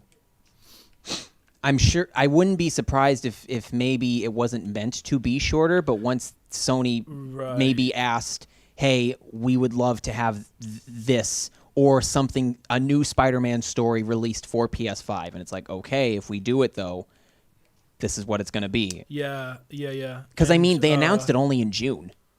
Right, and I definitely would prefer that it's a little short rather than like having a bunch of guff that's just no good. Yeah. Like I really enjoyed everything that was in here for the game. I mean, Marvel's Spider-Man took like 3 years of development since it was first announced, you know? So I feel like that's important. We're like, okay, we've got time to get this right, as opposed to, okay, we're announcing this and we're dropping it in a few months. Like, what? So I was very shocked at that, but I'm not complaining. I also spent a lot more time going for the costumes too, so that was my fulfillment of the game. Yep, and I'm probably going to do some of that myself. Definitely, yeah, do it up. Treat yourself. Look fly. How do you guys feel about Michael J. Fox? I don't feel any type of way about him. I sympathize seems like with a good him as dude. far as his Parkinson's disease, because he was someone who was on the cusp of being on top of the world Hollywood-wise, and certainly was with Back to the Future and the show Family Ties, but just his body betrayed him, so my heart goes out to him in that regard, but he's still a very fine actor who still delivers even amidst fighting his Parkinson's. Mm-hmm. Well, that's great. That's great. That's great. To tell us that he's like a... That's great to hear, because he is retiring because of declining health issues. Oh, I didn't know that. Bless. But yeah, he seems I hope like his body's okay. I hope it's not like, oh, my body's failing, and like, okay, no, sorry. I understand his body's failing, but I hope he's not like on a deathbed saying it. Yeah. That's what I mean. Yeah, and I've heard nothing but good stories of him as far as like being an advocate for Parkinson's and. No, I did not know that, Derek. Thank you for shedding light on that. What else would I be doing here? I'm sure he would have. I'm sure he was a joy to work with wherever he was. Can I change? I can't change my suit. I can't. It was saying like you can't upgrade skills. You can't go out to get like the points in order. You can still upgrade your skills, but you can't, leave. Get points, right? You can't leave to go get a tech But chest. I can change my suit and stuff. Yes. So cool. It's so weird when you see the cutscenes too, because then you're cell shaded and everyone else is like normal, and it's even weirder when he takes the mask off and he has a cell shaded body and a real a 3D head. It's like, This is weird, man. what is going on here? What am I doing? I gotta go up here now. Anyway, sorry, backtracking, and I don't want to go too into it because I know you'll talk about it on the show Monday, Derek, but to me, when it comes to having music artists on SNL specifically, to me, that's a big deal, because I want to know if they actually have stage presence and can memorize, and quite frankly, it's important. But to the point, the reason why I said this is because why it was reaching what it needs to reach to, because I understand why you... Actually, no, maybe you explain to it why it's important to you, but I understand why it's important to you, because someone like you may not give your full interest or much more thought to... I want to watch entertainers. Right, so that's what I'm saying. And I understand that that's different than where you're at. No. What you're saying is correct, but to your confirmation of your appreciation of Meg Thee Stallion on SNL and what they did for her is rare, because not many hip-hop artists, not many people with the content that Meg Thee Stallion is making outside of whatever she performs on SNL, right? Because what she performs on SNL is the cookie-cutter version, the most cookie-cutter version of the rest of her discography. Yes. Yeah. No, and that I understand that absolutely. So the reason why certain artists only certain artists make it to SNL, and when those artists who it's their first time and they do... you know what I'm saying? Just something that just is like, wow, I didn't know you were giving it up like this, which opens the eye to the more mainstream public, which I would consider you, like, not saying you don't necessarily listen to Meg Thee Stallion, but no. I understand. You would be a mainstream consumer of Meg Thee Stallion. For you to appreciate her on SNL, which the rest of the mainstream world is watching SNL, and if they have the same sentiments, well, good news. See what I did there? Good news, Meg Thee Stallion, you have arrived. Mm-hmm. Yeah, definitely. The funny thing, we talked about this on the show.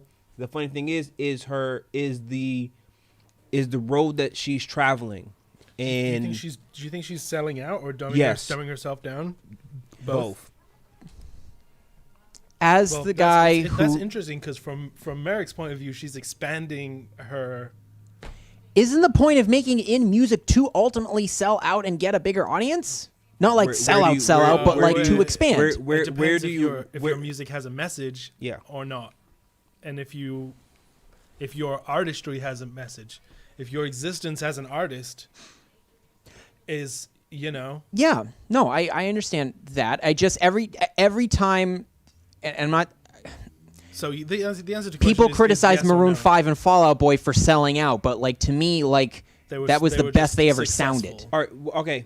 What is selling out to you, in any and all Selling out in all a positive mediums? way or a negative way? Both. In any Yeah, in both. any That would be both. interesting. In any and all mediums, what do you consider selling out? All right, selling out in a negative way to me, and it doesn't immediately hit with the first album as part of selling out. Like I'll use Neo as an example here. Like 2008 came out. I think it was Year of the Gentleman, that album, and had a Closer on it, which is a song that I've obviously covered and mashed up as part of my musical performances for those that follow me. But then a couple years later, he released Beautiful Monster, which sounds very similar to Closer. And to me, that in my mind, that's a form of negative selling out because you're just releasing very similar sounding material as opposed to positive selling out, where if you're going to release one album of pop music, go out of your way to make the next album sound nearly completely different. And I think Dua Lipa has recently done a very good job of this because I really didn't care for her first album and material. It didn't click with me, but this newer album, The Future Nostalgia, is very different. Not what I was expecting from a sophomore effort.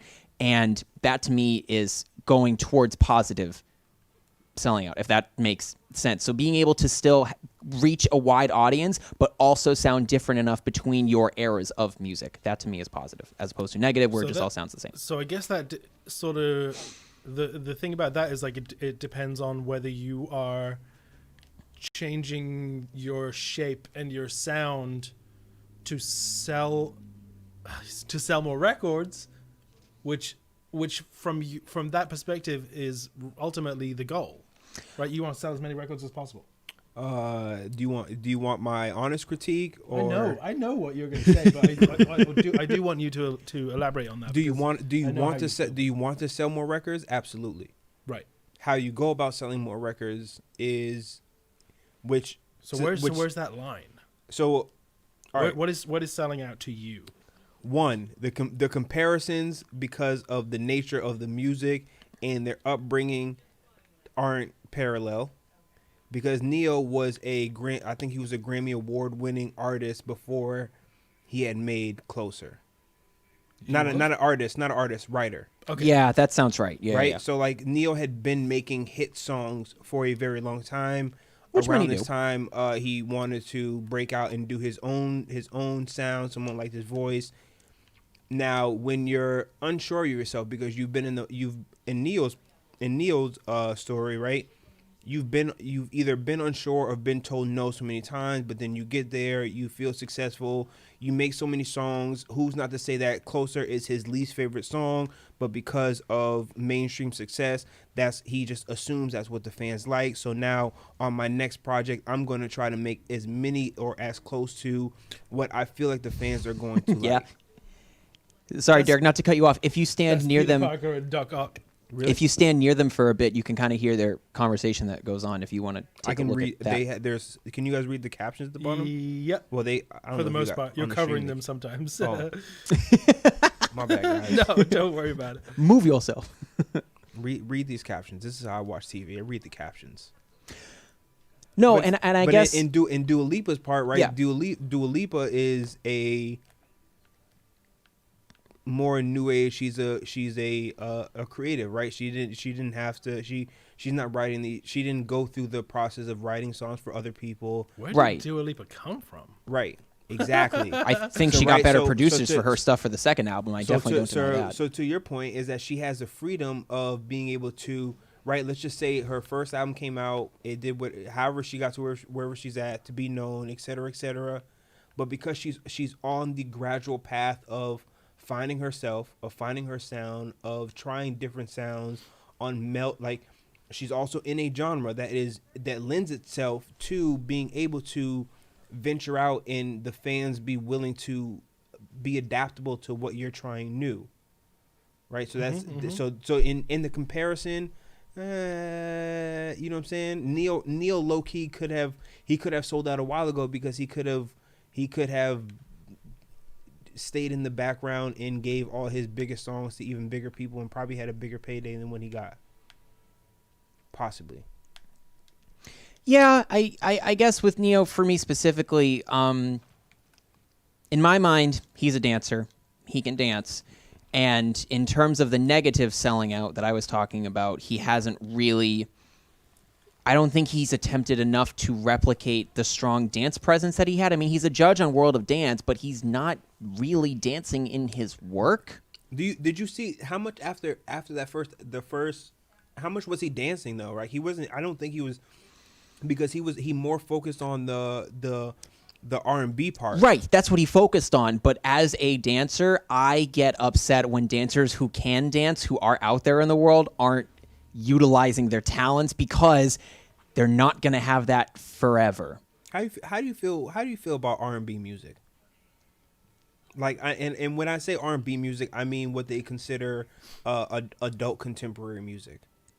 Like nowadays? Because ultimately, like, a lot of these pop stars who come and go don't know how to even make where their music comes from, which is R&B music. And that's a lot of the reason why a lot of your pop stars or wannabe pop stars kind of fall flat, because they don't have, you know what I mean? Like, because their only goal is to make a pop song. They can't necessarily sing, right? They don't necessarily write or have their own, you know what I mean? Like, it's just, they kind of don't have a sense of music history of what led them to their point, as far as either not even just for themselves as artists, even if maybe they don't really consider themselves that, if they just want to make money, but where the producers are coming from. Because the producers are clearly drawing influences from something. Yeah. When you look at someone like Ariana, she obviously has that rich, like, history of, like, she knows music, and she knows she can sing like all of those people. Certainly Beyonce knows music. Certainly Taylor Swift knows music. Crossover before we get off the sellout thing. Whenever I hear music and sellout in the same sentence, I think of Gene Simmons from Kiss, who made a copyright for the symbol of a bag with a $sign on it. No, that's a sellout. I'm surprised he didn't copyright a tongue. Like a tongue that's longer than 3 inches. And then they'd have to get... fam, that's mine now. They'd have to get copyright from Gene Simmons anytime they make a Venom movie. Oh, man. Hilarious.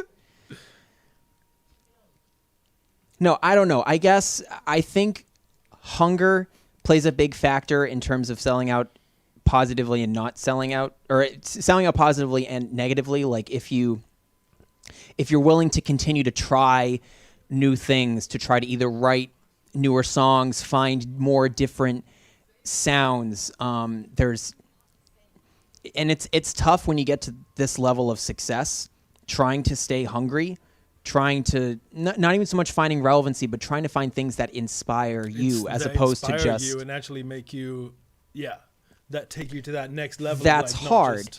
And I think where it's working for an artist like Beyonce is she's now finding a whole new, she's finding a way to communicate culture and history to the audience by having such, it helps to have these ginormous platforms like Disney Plus. Beyonce is somehow figuring out a way to simultaneously, and this is the thing about Rihanna as well, which I don't think people realize, right, is how they're very genre bending.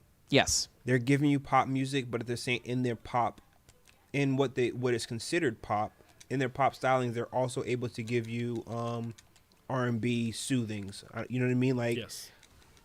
So that's or in their pop efforts, they're also able to give you dance hits, right? And that so all right, a question I want to ask, Please. I want to ask everybody, what makes you let's say who's the ultimate megastar to you? Currently or all time? All time. Michael Jackson. Michael Jackson. Michael Jackson. Let's just say Michael Jackson is the barrier. Who is a superstar? So who is the top level superstar, but they didn't necessarily blow the bank like Michael Jackson? Who's almost as, let's say, Prince. Prince is a superstar. I think Prince is, but yeah, and you could argue that Prince was not as commercially household successful as Michael Jackson. I would. But he still counter. got the popular votes. I would counter with that because of the Purple Rain movie. Yeah. Yep. Like that, like not just the album itself, but the movie itself. Like, so I would counter with that. Like, if Michael Jackson has Thriller and Prince has Purple Rain, like that's near equal in more ways than one. But I'm going very specific here. So off the top off the top of your head, name any band, artists, performers, etc., who are at the level of megastar or on their way to the level of megastar in your eyes. Ariana? I would say she's there. Honestly, like if I'm going with someone, Ariana is there on Michael Jackson's level? no, That Taylor was- is. Taylor and is. Beyonce are. That's where my pinnacle is. Like if and again, I'm not saying Michael maintained that, but from Thriller to Bad, that was pinnacle MJ superstardom, and I think Taylor and Beyonce are both on that level. And when Rihanna releases another album, I think she will come back to that as well. An artist who I think is super talented but isn't quite there, honestly, I put Tinashe in that category. Okay, hold on. Okay, no. Oh, hold on, you're doing a lot right now. Now you're doing a lot. Hold on. You take Rihanna out because of her lack of music, Just But you presently, don't- just but you just don't- just She hasn't presently, made any music. but you don't add her in right now. We're talking about currently, this and I think she'll because- come. I think she'll bounce right back to the top whenever she releases the next album. So your only basis is on music. Is that our only basis? That makes Yes. like I'm just saying, like in this space, like you don't think Rihanna is you don't think she's a mega star based on like her lore, the deals. We're talking pop.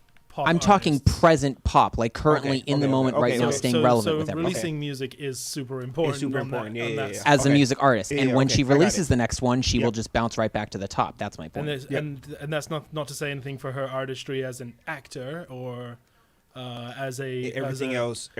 She's a businesswoman. Like she's an Yeah. amazing businesswoman. Okay, I got it. I'm rocking. All right, who else you got up there? But I'm gonna take Tinashe. I'm gonna let that one slide right now, Merrick. Well, Why? no. Like my Why? point is, Tinashe is not up there, and I think she's got so much talent, but she's just not with the right people. I would also put Jason Derulo there too, where it's like Jason Derulo. there. No. My point TikTok is, king? there is so much TikTok. talent. Quite frankly, I think Jason Derulo's been doing a better job for himself by being on TikTok than working with any of his Oh. writers and producers. Yeah, is my point. He absolutely. I mean, him doing what he's done on TikTok over the last year. is Exactly, because absolute Warner Brothers is not a good genius. music label. He's Yo. back in the charts. All right, hey, shout out to all the nice fans out there who are tuning in. I'm gonna let you guys all know, for those who are fans of Jason Derulo, for those of us, Here we go. I want to inform, because I want to be, while I'm here, I want to be as informative, Of course.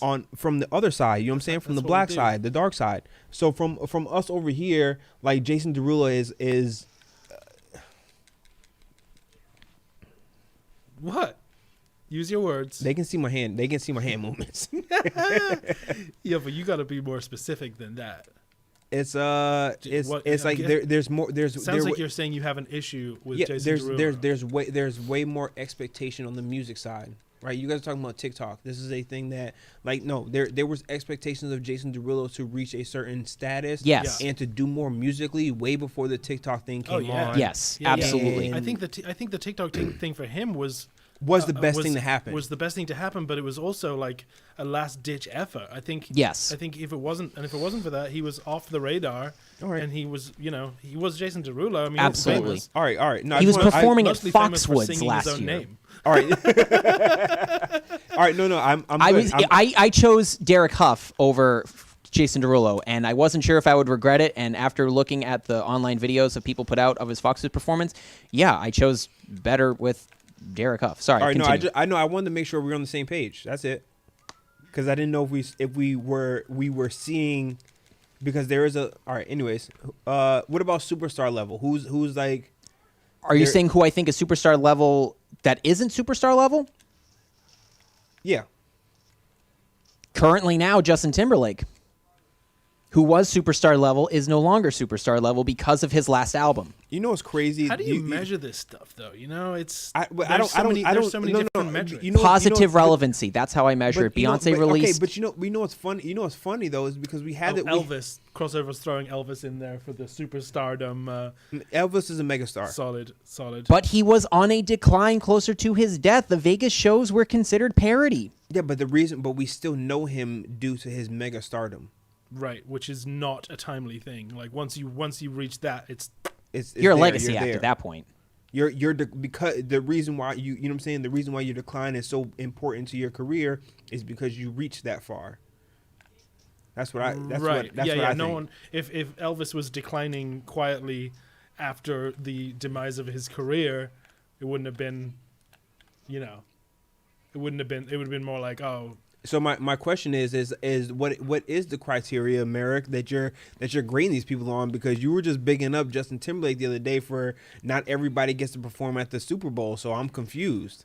Well, he got a lot of negative flack for that Super Bowl appearance. Now, I disagree with it, fault. but You know what I'm saying? Her titty fell out. And also, not that one. I'm saying 2018. And I also take this into account, too. Justin Timberlake, a few months after his Super Bowl appearance, he was on The Ellen Show. But the point of him being on Ellen was not to promote him. It was to promote the nostalgia of him being with NSYNC for the first time in years. And this was after they had just done their Walk of Fame, the NSYNC appearance for the star on the Hollywood Walk of Fame. So they went from point A to point B. That was, this album and tour are not doing great, so we're going to hit the fans with nostalgia and hit them with some NSYNC. It's not to say that, hold on, it's not to say that Justin Timberlake can't come back to that level of positive superstardom, but currently he's not there. I consider him highly, but the general populace does not. The general populace does consider Beyonce and Taylor Swift up in this fold. That's my point. You ride waves. You go up and down. I mean, we just saw this in Popstar the other night, Barney, where you have to ride a wave. Never stopping. Exactly. You ride that wave of success, and currently Taylor and Beyonce are the only two in my mind that are at the top where whatever they do, people listen. And people can get back to that, but they're not there yet. Bruno Mars, Post Malone. Bruno was, but he hasn't released anything in a while, so I think that's dipped down. No. You can't go off The Weeknd. No. And I'm gonna tell you guys what is wrong with your argument about not being able to not releasing stuff in a while, and the argument with Rihanna. Because the reason why Rihanna is where she's at is because of her withholding music. Let's be honest. Is she withholding music, or is her label? Yes.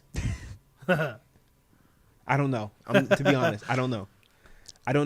Because Rihanna looks like somebody who would wake up one day and be like, "Nah, I'm not feeling that shit." Next to you? Yeah. She looks like someone who would wake up one day next to me. I think I'm saying. in my mind, Derek, releasing music for artists is important, and it's not to say that they can't, do other things as actors or anything. It's not to take away from their relevancy. I know that Rihanna just recently put out the fashion show online, and I know that was a huge success, but I'm basing strictly on how often are we talking about to show. how often are we talking about an artist for their music. And to me, that has to be the main product at the end of the day. And currently, Beyonce has released musical content via Disney Plus. Wait. And Taylor's released an album. All right. So you quarantine. didn't appreciate Beyonce's Adidas drop and then she gifted all her friends free merch, and she gifted a bunch of fans free merch. And No, but he's saying But she's already there. But he's saying Beyonce is because she is releasing music. But Rihanna is doing the same thing without releasing music. Right. So Rihanna is still one of the biggest topics of, hey, we want new music, even though you keep telling us like you're not getting it. Yeah. But the anticipation is way higher. Like Rihanna's anticipation to drop music is higher than what some people are getting when they do drop music. You know what I mean? Like, yes. So there has to be an official marketing campaign in order for that to begin where that can come out. There's no official marketing campaign yet. Yeah. What I'm trying to figure out is why we judge how frequently an artist releases music to their greatness. And I'm not saying like you discredit their other stuff, but I'm saying like the long lasting, right? You're saying that should feed into them as an artist in general, because it does. Like the mystique, like the fact that you don't get like yes, the mystique of an artist, the reason why aren't you dropping music, what is going on, and also what else they're doing, right, releasing perfumes and doing fashion shows. But now you're talking about we're talking about Michael Jackson's here. Michael Jackson is the GOAT. Well, okay, Merrick, what was Michael Jackson doing in his pinnacle? Was he on? Did you see him 24/7? Were people able to ask him about when he's dropping music? Did you get? You know what I mean? Like that. I hear what you're saying, but the numbers that he did were so astronomical, and I personally don't think streaming should be taken into the equivalency of album sales, because those are just two completely different forms of medium. Even though the media does take those as they take Post Malone's numbers as better than Michael Jackson's, right? And they're saying that streaming is the equivalent of physical album sales. And in my mind, no, that's not the same thing. No. Right. You gotta look at where the focus is, because then these artists are. This is the argument that has been brought up like this later this year, is that when people do release music, you're not just in competition with other artists. You're in competition with Netflix. You're in competition with YouTube. Yeah. You're in competition with Miles Morales. You're in competition with the PS5. You know what I'm saying? Like, you're in competition with so many other things than just the next person who's dropping music. So that's why like where the bar standard's at is it keeps. I don't know if it's getting raised or if it's getting lowered. Does that make sense? Yes, I would say that the bar is getting a little lowered. It's kind of both. In my mind, it's kind of both. It's moving horizontally. Mm. Right? The measure of the height of that bar is now a completely different. Is always changing what those metrics are. It's just wrapping up, Derek. I hear exactly what you're saying. Yes, I agree. Michael was not releasing music in between that 5-year period of Thriller and Bad, even though people wanted him to. Yeah. But to his credit, the numbers that he did for Thriller were so astronomical that catapulted him. That alone with Thriller catapulted him to the top. Like Lemonade's a fantastic album, but it has not kept Beyonce in that form of relevancy for as long as possible, as opposed to Taylor Swift, where she released 1989, and it kind of has in some ways. The only reason, it has not. 1989 is not even that good, Merrick. They still play it on the radio. Okay, get out. They don't. No, let me I love Lemonade. They don't play anything from that album on the radio anymore. They still play 1989 music. Beyonce's garbage. Wow. All right. Whoa. Okay. All right. Now. Whoa. If you're gonna come out and tell me 1989 is a bad album, then I'm just gonna tell you how I feel about Beyonce. But I'm pretty sure you already know. Mary, that's true. I kind of forgot. Thank you for this conversation today. I appreciate it. Yeah, and we apologize, crossover. I know you're not really interested in music, but I don't get to talk about the music stuff with Derek on the show because we have so many other strong voices and opinions on the YDD show. Well, that's why you get to watch me playing Spider-Man at the same time, which hopefully is also entertaining. It is very. Yeah. I wish we could show the audience the Black Lives Matter mural at this point in the game, but now you got to beat it in order to do it. But yeah, it's. It's on your. It's on our Instagram. It's on Dirty Table Instagram, or is it yours? I put it on my story, but I should probably just You should upload just it. post it to the. Hey, like, when To the Discord? Put it on our Instagram right now, Yeah, that's what you should do. and then post that to the Discord. Cross promotion, baby. See, you guys are so much smarter than me. No, Derek, I actually really do appreciate these kinds of conversations too, and I hope Yeah, it's That we nice. can- It's like a little crossover. crossover that features crossover. Look, Crossover, No, I would- Crossover hates our conversation. We love you, crossover. He's like, I don't even know why I even signed up for both these shits. He's like he's leaving both Discords right now. Oh, he asked if he could post a video, or if he should Yo, post a video to the Discord. Post I whatever forgot you to- want. I Post forgot whatever to you say, want to but post. yeah, post. You don't have to ask. Just Don't ask. go nuts. Post whatever you Are like you to kidding post. me? You listen. You'll You can go. make- You you'll can make this go. man You can go. happy. You can go Peru. Oh, so our Discord is now the Young Coffee Network. Hey. So I've been doing some updating. So I know y'all. You know what I'm saying. You guys are actually really busy here at the Zindan. Yup. So it's just really me because I don't have no friends at the house. I mean, it's just me and Junior. You know, Maddie, Sean, Thomas. You know what I'm saying? What up, players? Caitlin, you know what I'm saying? Pretty solid crew. Yeah, they're cool, but you know. Yeah. If you don't have any grown up interaction for an extended period of time, if it's just you and the cast, Barney, Oh, perfect. you just start purring everywhere. Just me, Rihanna, and the cats. Merrick starts moving like an action figure. Wait, if Alex, you're- me, Alex, and the cats. My bad. Merrick starts moving like action figures if you leave him alone for too long. with judo chop action. Yeah.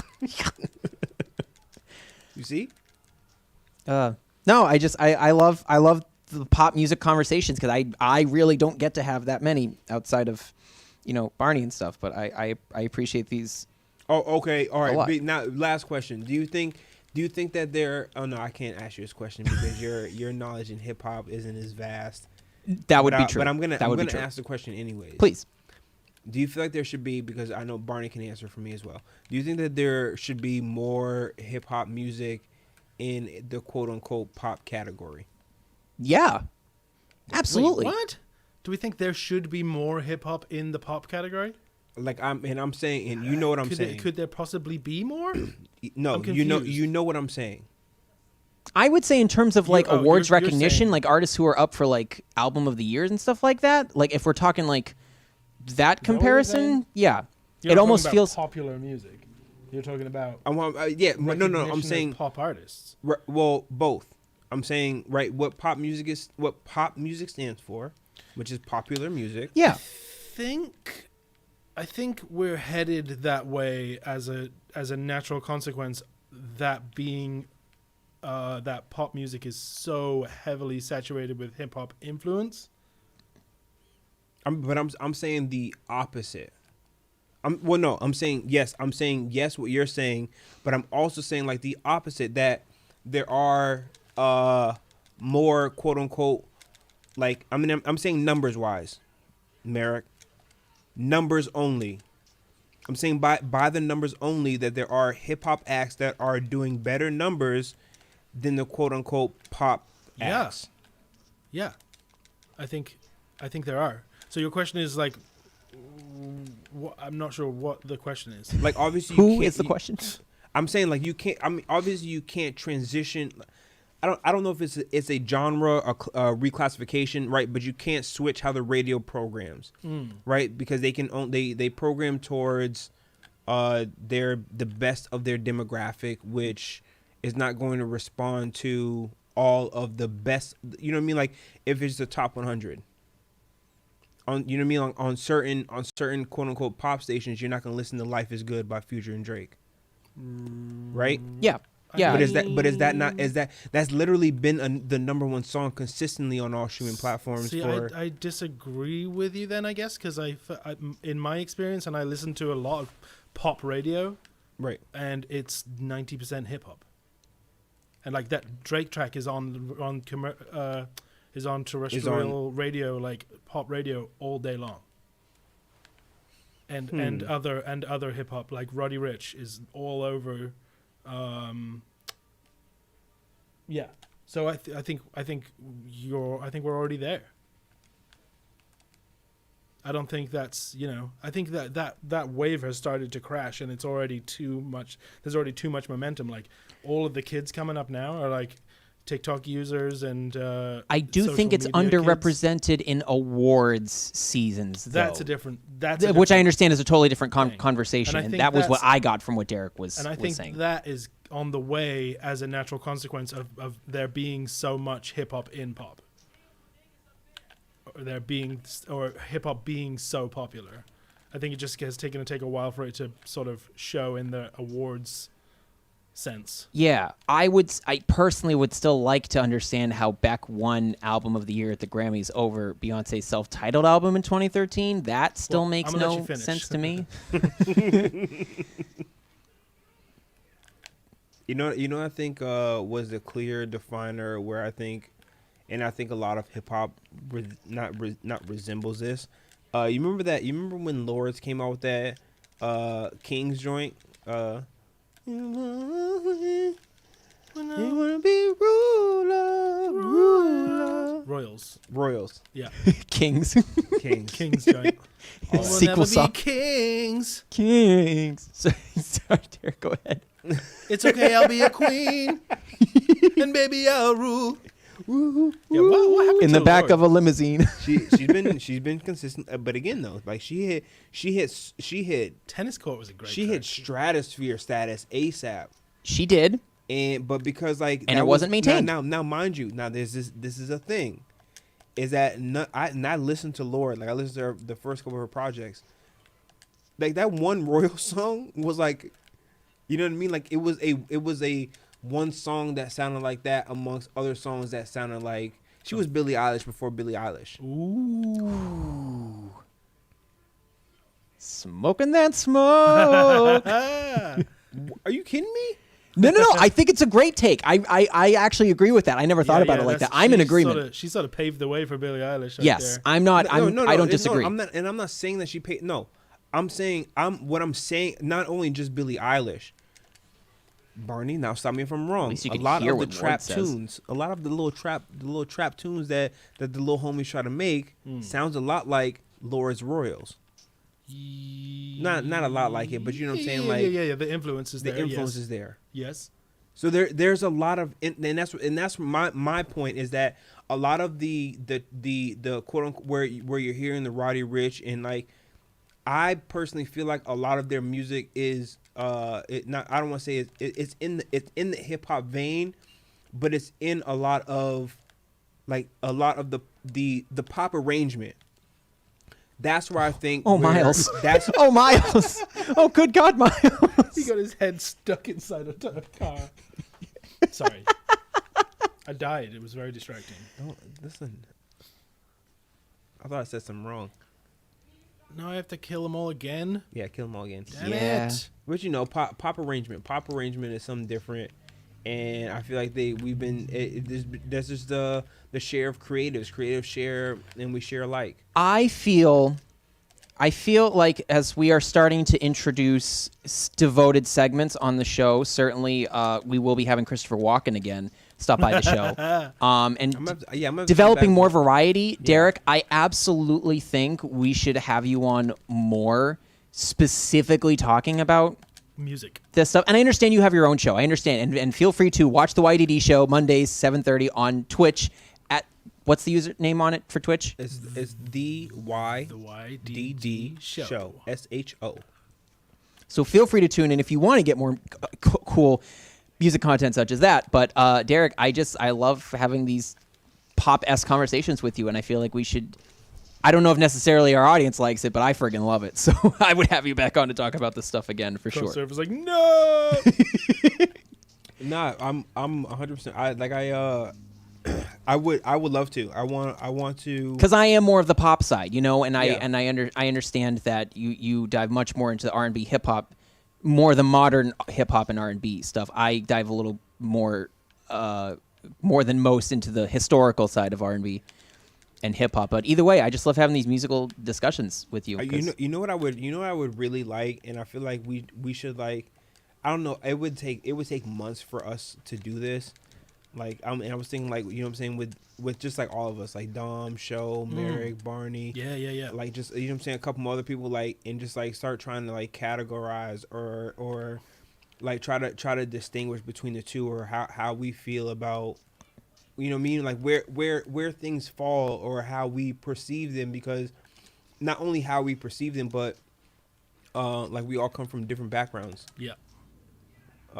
And what we listen to, what our I never saw that before. That That was was cool. so cool. I never saw that. what is going on right I now? as of my finisher move, I like snapped his. What I giant also find hammer. super cheap in this easy mode that you're doing, Barney, is that you get like little balls of electricity that you can use to like use on the enemies. I had to work Yep. hard for my venom. Hey, that was like your choice, bro. I don't know what to tell you. Sorry for calling me a It realist. gives you a clear choice at the beginning of the game. I guess I'm missing out. But yeah, Derek, we- Crossover says he'd be cool with it. It would just suck for me to contribute to the conversation. Well, you know, No, you don't always have hell to. no. I feel We love your contributions, but yeah, it's cool if we're talking about something that you're just not that into. I would also just like to throw out there. I recently saw Lil Nas X's holiday video. Did you wait? No. Did you see him dressed up as Nicki Minaj? What? No, I heard a new track by him. I don't. Is that it? Yeah, it might. It might. It sounded like garbage. Wait, you didn't? I didn't like think it? the song was great, but the video was The bit I heard sounded fantastic. Garbage. The video was fantastic in my mind. Cool. And I think, and I'm okay with an artist maybe not having the best like physical track releases. I would much rather them have a video repertoire if the song sucked. Like in my, and I understand that's a Yeah. specific thing. I get that. Yeah. But and Lil Nas X came out with one of the biggest songs in the history of music, and maybe Holiday Sucks as a song, but the fact that he came out with that music video, holy crap, I was blown away by it. And he's becoming a real video artist, and he's dancing a little bit, and I respect the hell out of that too. You know that's my thing. I don't care if the song sucks. I respect the fact that you're being an entertainer. That's what it takes in my mind. So What do we? You guys have any thoughts on the fact that let's say, it is so weird seeing him in cutscenes with Right? others, but I love it. that's Lil Nas X? Oh my goodness!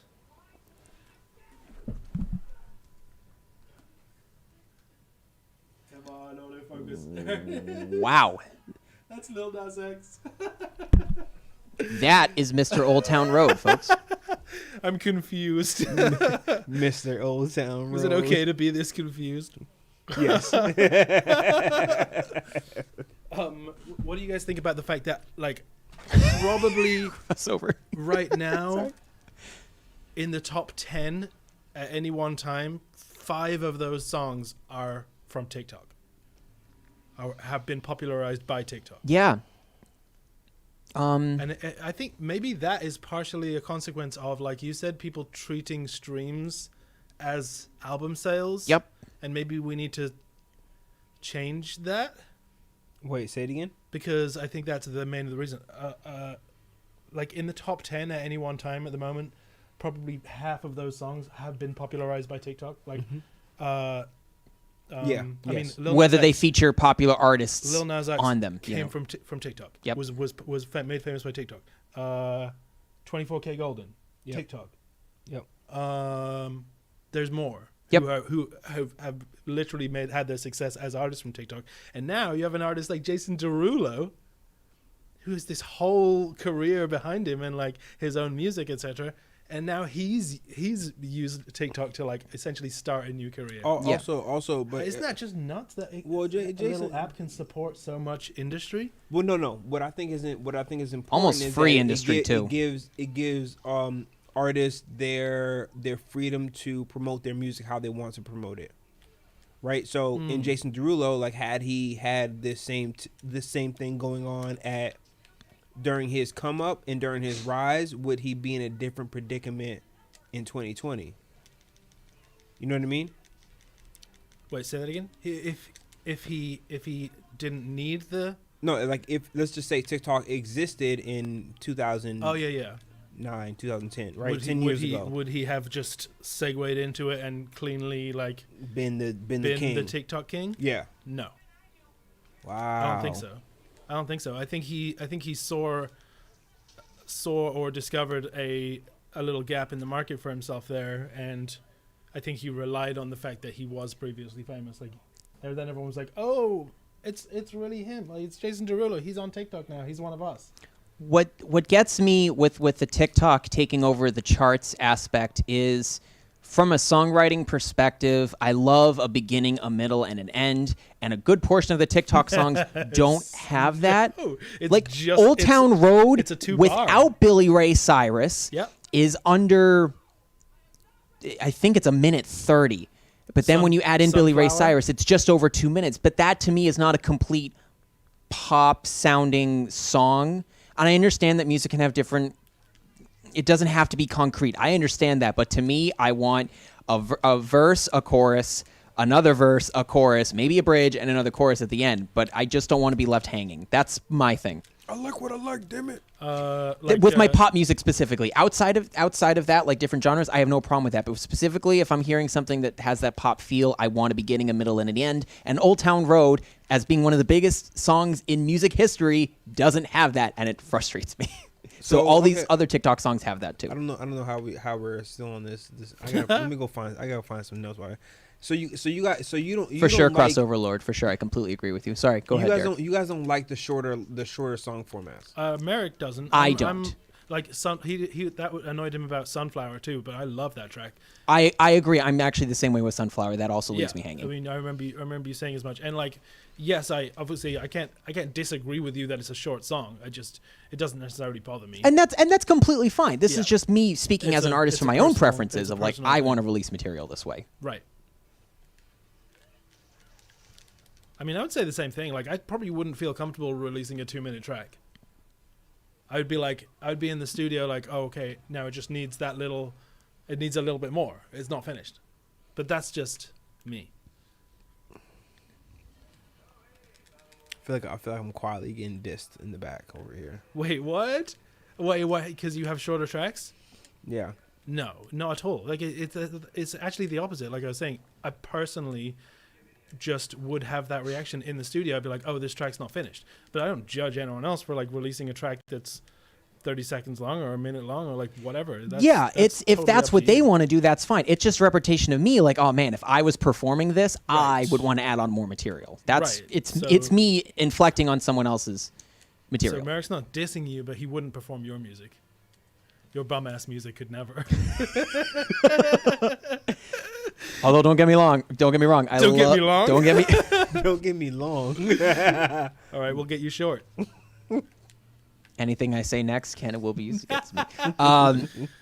Derek, thank you so much for hopping on and joining us today. I definitely, for my own personal preference, would love to incorporate you into the show again from a music perspective. And I really think we can do this as a once-a-month thing.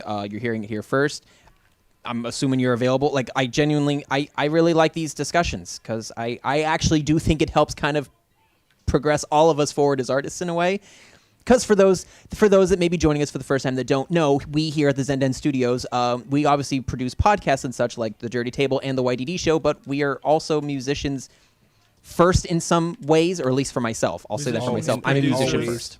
In all ways. So let's just be honest. Like, the music is a huge part of our lives. Pop music is pop and dance music is such a huge part of my life, and the reason why I take breaks from doing this show sometimes is to be doing these big giant concert performances with dances and costumes and theatricality and all that stuff. So it's important to me, and I think it'd be nice to have another outlet for that as a means of cross promotion for both of our shows. So food for thought. I'm here for it. Speaking of, are we streaming next Friday? You guys are. I won't be. You want to play COD, right? Yeah, we're gonna. I don't know if we spoke about that, but We didn't talk Did about we? it yet. We haven't announced it I officially want on the to- show. I want to do. I want to do a COD stream with you and Show if possible. Yeah, I'm with Or it. whoever else wants to join. If AV wants to join, or Yeah, so I will be off next week. I'll kind of be taking a little bit of a Thanksgiving break just because I've personally been working a lot. But we will be back next Friday. Playing Call of Duty Mobile. Yes, Believe which it Derek or has been not. dying to do for a very long time.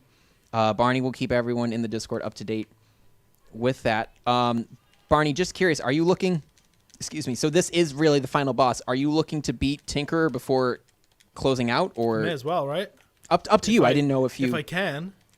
That's yet to have been established, but... This is our longest non-Smash stream at 2 Nice. hours. I just didn't know what you wanted to do. That's all. We've just been talking, and I've just been...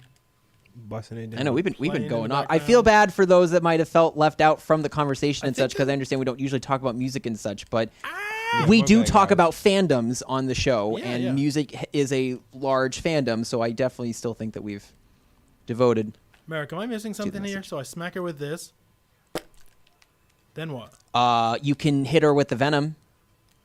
I don't seem to have time.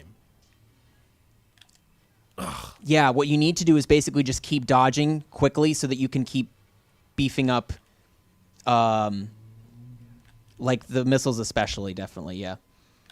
And just try to keep building up venom that way. But make Well, sure I your could- health is I in a could good just spot pick first. Up the Oh, cheaty, good lord. I could just pick up the cheat things. Where are they? I don't know if they're here.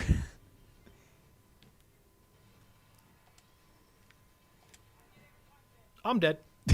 I didn't. Oh, crossover. If that COD stream doesn't get more views, I'm gonna be disappointed as well, especially because it's the only game that I'm good at. So, all right, fun stream for my friends here, or actually for my yeah.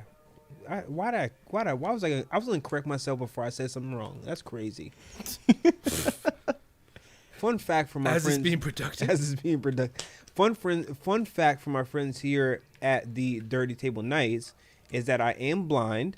So this is why I don't necessarily get on here, and I don't do a lot of gaming, and there are a lot of things that I'm unaware about, and I like to come here and I like to watch the stream. And if you are here watching Dirty Table Nights on Twitch, Facebook, or YouTube, you should also hit that follow and subscribe button so you can learn some new things about gaming if you're not into such things. I appreciate the free promotion, my friend. Thank you. So I definitely not at whatsoever. I do play games. Like it's not like it's not missed upon me. I had a childhood. I haven't. I was a real boy. I was a real boy. So yeah, I hit her with the gun, and then she like stumbles for a second, and then she's fine. I don't have time to punch her. I can't even get close to her. What you need to do is have enough venom to be able to punch her, to phase her. But I can't get up to her to punch her. Oh, you mean so I'm not supposed to be swinging. I'm not supposed to be hitting her with the gun. I'm just supposed to. You be can venom hit her punching. with the gun to phase her, but you should be relatively close enough to be able to like triangle in and hit her, and so you're kind of working your way up to getting closer to her.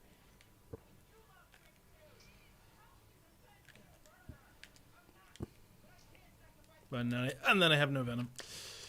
No venom. So when we play this COD stream, actually, to be honest, I'm gonna do more mobile game streams. Well, actually, we should end it there because Okay. this could take a long time. This is gonna take a while. So, And, if you're sitting here watching, if you're still watching us here at Dirty Table Nights, my name is your daddy though. I don't necessarily play video games. I play iPad games because the game is like this big. That's it. It's right here in my face. And somebody's gonna be like, "Yo, do you ever try VR games?" No, I only have one eye. Sorry. Let's give YDD a nice round of applause for joining us on the show today. Thank you so much for Thanks coming for in, joining us, Derek. dude. Love having you. We will definitely be having you Actually, again. I should try VR games because somebody said that it works. Hmm? The support group I'm in said that. Oh they yeah. work. So They're it's a really cool experience. I'd love to get a VR set for the studio at some point. For sure. likewise. It's a Barney, very if you cool wouldn't experience. mind giving us our handles on the way out. Boom. Thank you so much. If you want to follow us on all of our various adventures, for example, the Dirty Table Nights, we are on Facebook and Twitter and Instagram and Twitch and YouTube here at Knights of the Dirty Table. You can follow me on my various platforms. Down here, I am at Herrick Menry on Facebook, Twitter, Instagram, Twitch, and TikTok. Been getting a little bit back into TikToks. I recently made a Spider-Man one, so I'm hoping to do some more like kind of Pretty comic book dancey ones. cool. Go check it out.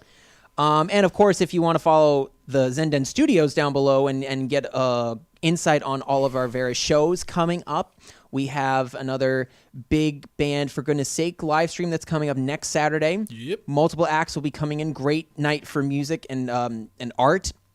The following Saturday, I will be doing a live concert, kind of a review of the music that I've done this past year on my YouTube, and then I'll be doing another show on the Wednesday of that week on Twitch as well. I'll be also posting another pic talking about my appearances coming up.